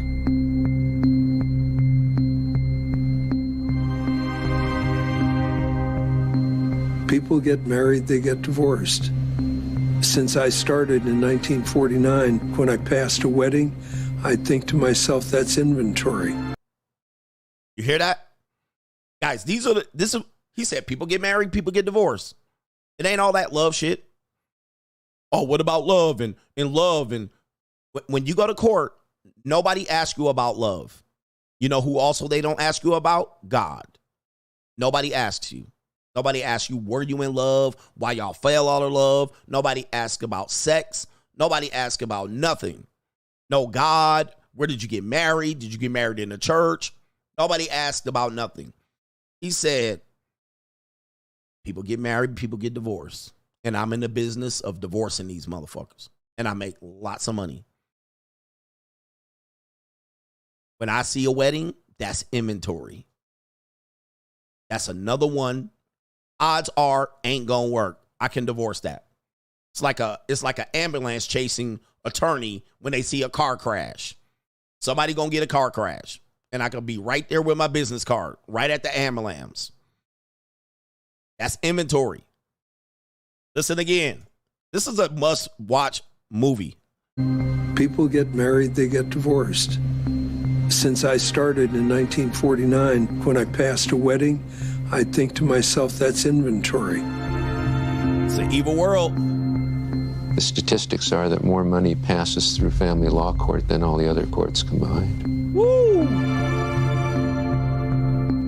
The more you charge, the more people are willing to pay because they feel that money equals skill.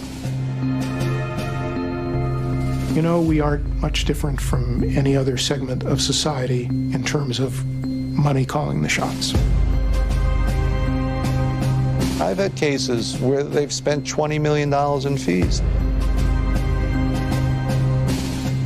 The real standard is how much money can we make off these people? That's the standard. The real standard, how much money can we make off these people? Hey, man, I've been there, done that. How much money can we make off these people? Not are they in love. The real standard is how much money can we make off these people? Listen. $10 in fees. The real standard is how much money can we make off these people? That's the standard. There's an expression that people can get as much justice as they can afford. Pay for play. People can get as much justice as they can afford. And y'all, look, bro. Look, y'all can say you in love. Have at it. But this ain't no game, man. These sharks, these divorce attorneys are out there. Your wife is going to be like, hey, let's do this amicably. And then her friend's going to be like, talk to this divorce attorney. She's going to talk. So she's going to sit in her office. And she's going to say, you're entitled to this. You're entitled to this. And then your wife's going to come back with a different face. You know, I'm going to look out for my best interest. I need what I'm entitled to. And you're like, what?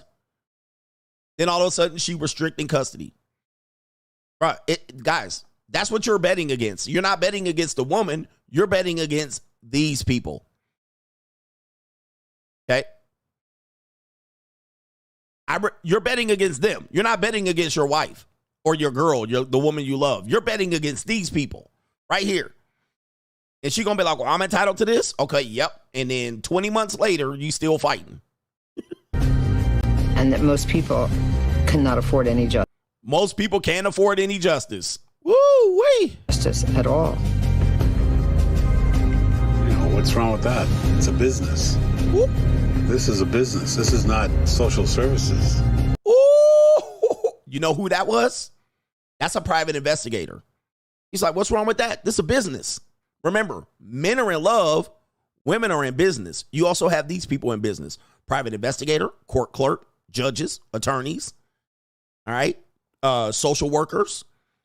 You got court clerk. What do you call it? Counselors, therapists, marriage counselors, therapists. And then it's you with your LLC and your trust account. Then it's just you sitting on the other side. You're like, this is a business, man. I gotta eat. Any justice at all. You know, what's wrong with that? It's a business. This is a business. This is not social services. These people cold out here. This is who you up against.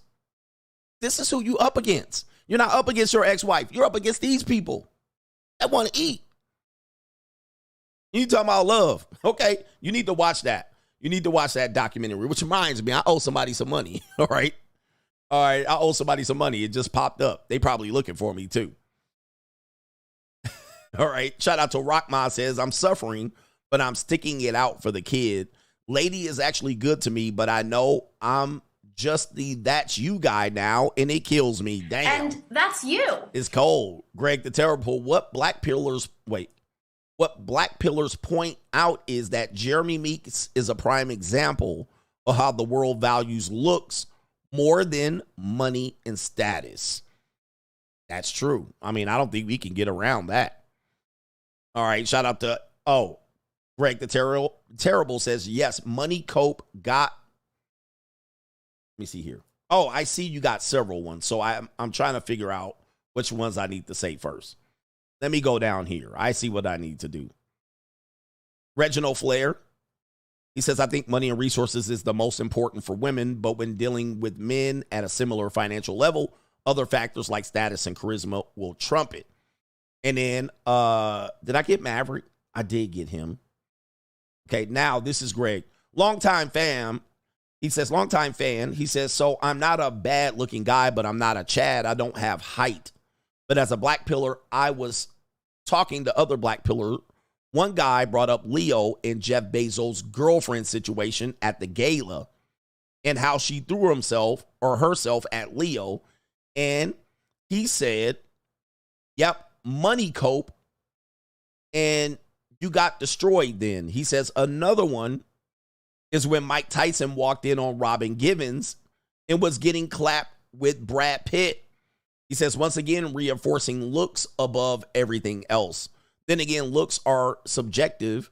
Beauty in the eye is in the eye of the beholder. Sorry for that. Help me out with some punctuation. Okay, so the looks issues. Well, again, you can't help looks. Like, there's certain things you can't help. So if you don't have the looks, there's nothing you can do about it.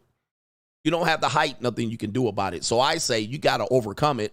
But please know when you overcome it, that doesn't mean the person you overcame it with ain't going to leave you for looks. Like, that's it. That's my point. I mean, I don't think we can do anything about it. You can't negotiate what they say is desire. So if you don't have the looks and you just become tall and famous or tall and rich or rich and famous, your girl's still getting got. Your girl getting got. Your girl can get got like that. If she wants to get got. That doesn't mean she is going to get got. But if she wants to get got, she's got. That's it. It's just the same as men as well. Let's say you got a woman and she's not the type of woman that you want. Or she's the woman you could afford. Now, let's say you could afford a better woman. Are you going to stay with that woman? There's a chance that you might out of loyalty. But if you start getting prime calico, young 24-year-old woman, and you're 46 and your wife is 45 or 48, and she fat, dumpy, and sloppy, are you going to go get a better woman? More than likely, you're going to do it. All right, so you can't negotiate that. She can't do anything about that. Like for me, I just have to go ahead and take that L. All right, I can't do anything about it. I can't kick and scream and cry. And I got to understand that even Adrien Brody can lose his bitch. Buy her a castle, you can lose your bitch. It's a cold world out here, man. It's dog eat dog. It's dog eat dog. When it comes to women, they ain't going to be no better than being loyal to you than anything else. It's going to be hard for them to turn it down. CJ, shout out to you. She wanted to be a doctor to impress people, not to help people. He says right here, family doctors often require less study compared to surgeons. She chose the easiest and still can't handle it. If a man could pay, I can't read. If a man complained about medical school like her, she would dry up like the Sahara Desert and tell him to man up. 100%. She got to man up. I think she chose to be a doctor to check off a box. I'm going to check off that box. I'm going to check off that box. And now she's there and she don't want to do it, which is sad. She don't want to do it. But I owe somebody some money. I just realized that. All right. And they probably been calling me. Where my damn money at, CGA? I'm like, oh, shit, I forgot. All right, they probably got it out for me. Shout out to our brother V-Mad. I rock with CGA because you are a man of your word. I'll be giving it to you, brothers. Pause. Shout out to Craig Coleman. Coach, continue to educate these ninjas. Oh, man, Coach, you bitter. I mean, who wouldn't be bitter? Getting put through a meat grinder like that. Who wouldn't be bitter? But what I'm doing is trying to make everybody else better for my bitterness. Of course. If that satisfies you, I'm bitter. I mean, who wouldn't be? I'm not bitter that I broke up. I'm bitter that I got exposed to this shit. And I'm like, yo, well, guess what? I turned it to a positive by coming out and becoming Coach Greg Adams. By giving out this information. And this information is life-saving information, guys. I'm telling you. This info will save your fucking life. I've seen a lot of guys go through these divorces. Lots of people. I've seen a lot of guys go through breakups. I've seen a lot of guys get kicked out of their house. They came home and there was a goddamn sheriff in front of their house. They couldn't get back in. They was only able to collect a few shirts. I've seen a lot of guys alienated from their kids. You want a quick story? I'll tell you a sad fucking story. Maryland guy says, if a woman sees the other woman you like, it doesn't matter what you like. And it doesn't matter what you look like. It's the Pete Davidson effect. If a woman sees the other woman like you. Right? Sorry, man. I'm trying to help. I'm trying. If a woman sees that other women like you, it doesn't matter what you look like. All right, that's a good one. It's the Pete Davidson effect. So competition anxiety. Competition anxiety. So yes, if other women like you, she's going to be around you. Yeah, these are things that we know. Now, story time. I got to get to an appointment. I met a guy. He was a security guard in my apartment complex. He was walking around one day.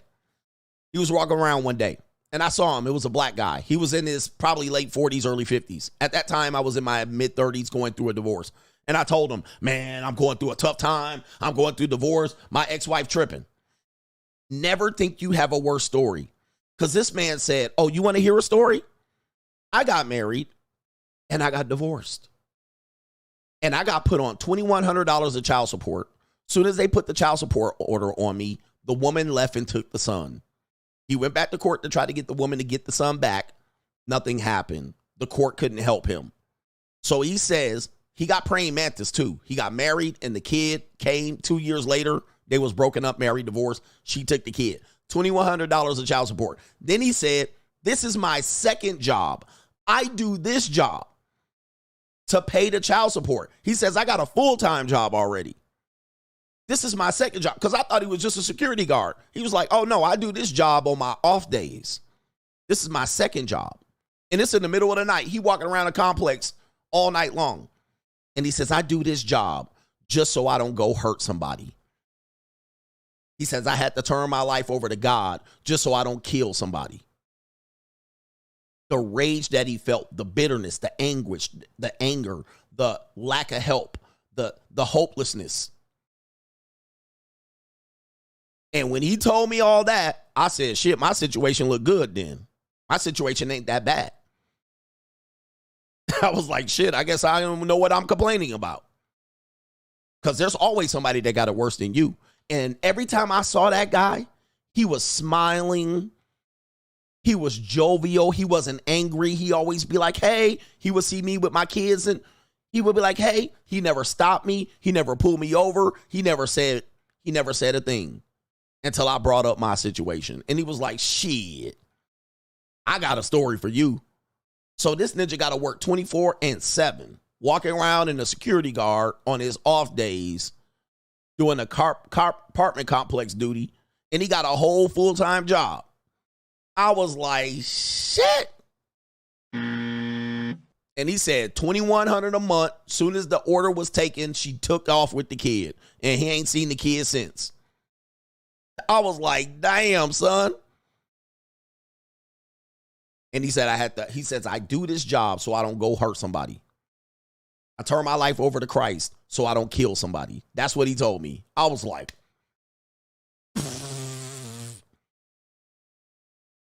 that's what the family court does to you. Shout out, yep, because if you don't pay, he going to jail. Shout out to Kaylin says, I said this before, unless a woman says she'd rather die than get a divorce, and that she'll never cheat, I truly mean it, and truly mean it. You can't get married. Shout out to y'all, man. Look. Yeah. He's right here. Unless he says, unless she says she'll never cheat and truly mean, guys, they don't mean shit. All right. I wouldn't believe a word they say. The only word you know is the family court. That's it. It's the only word you got. And Coach says there's a tool on YouTube, but please don't let this be long. All right. Let me see here.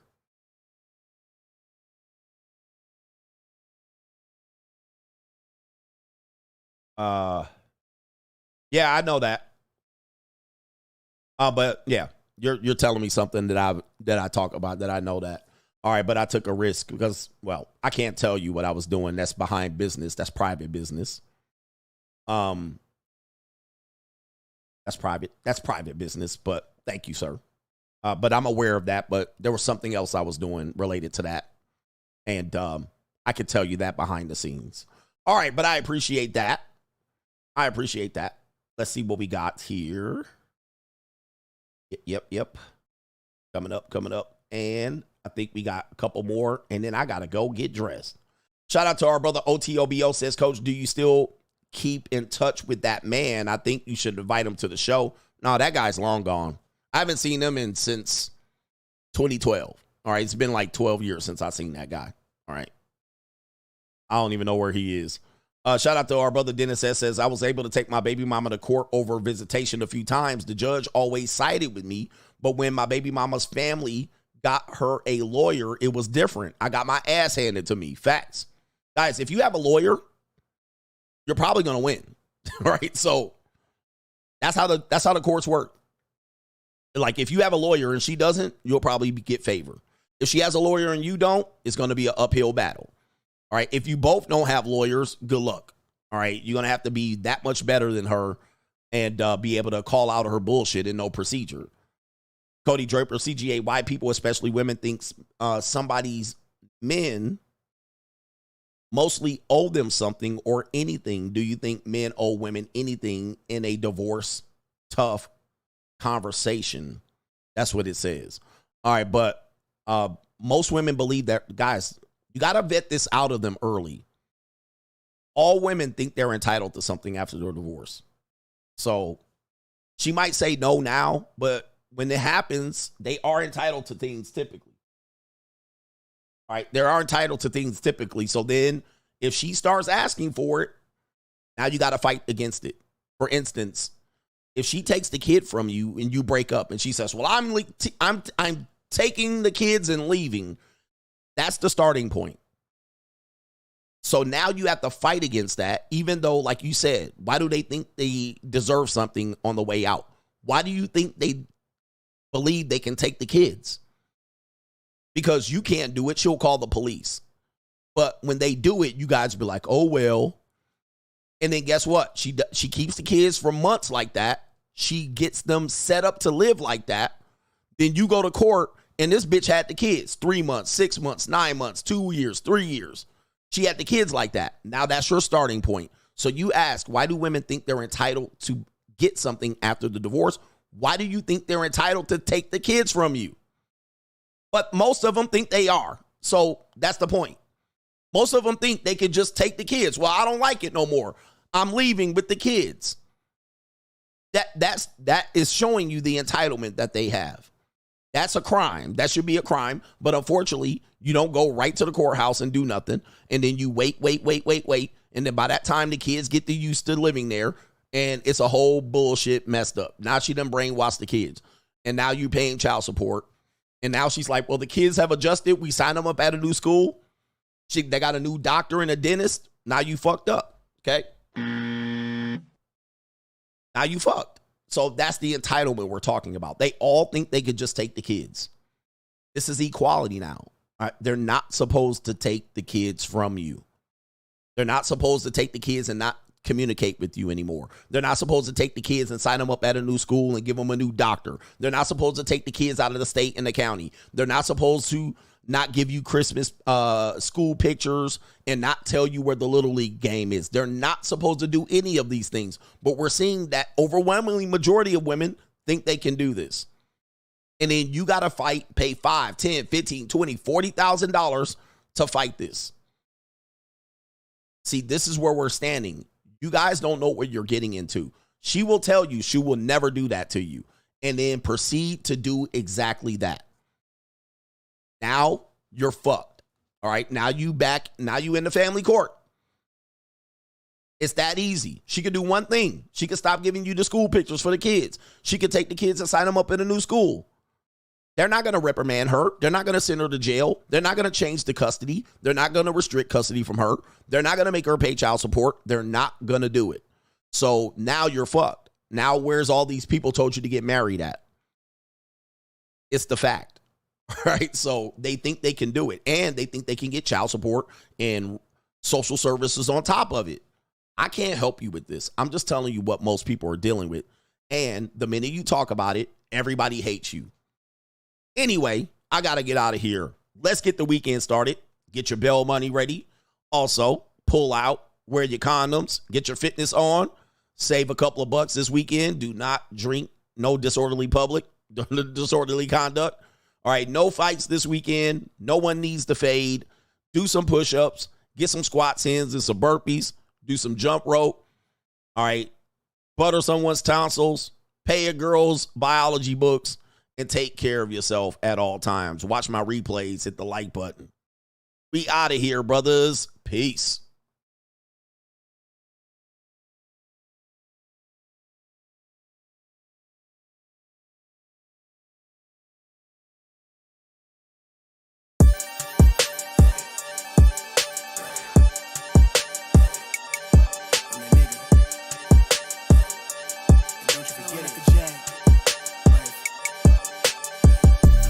Vibe blowing at the jack, got the loud jumping at the bag.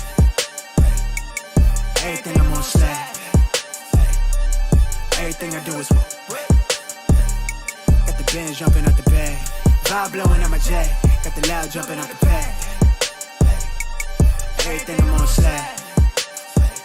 We've been with the Brazilians. This would be the first. They wild. I think. I'm innocent.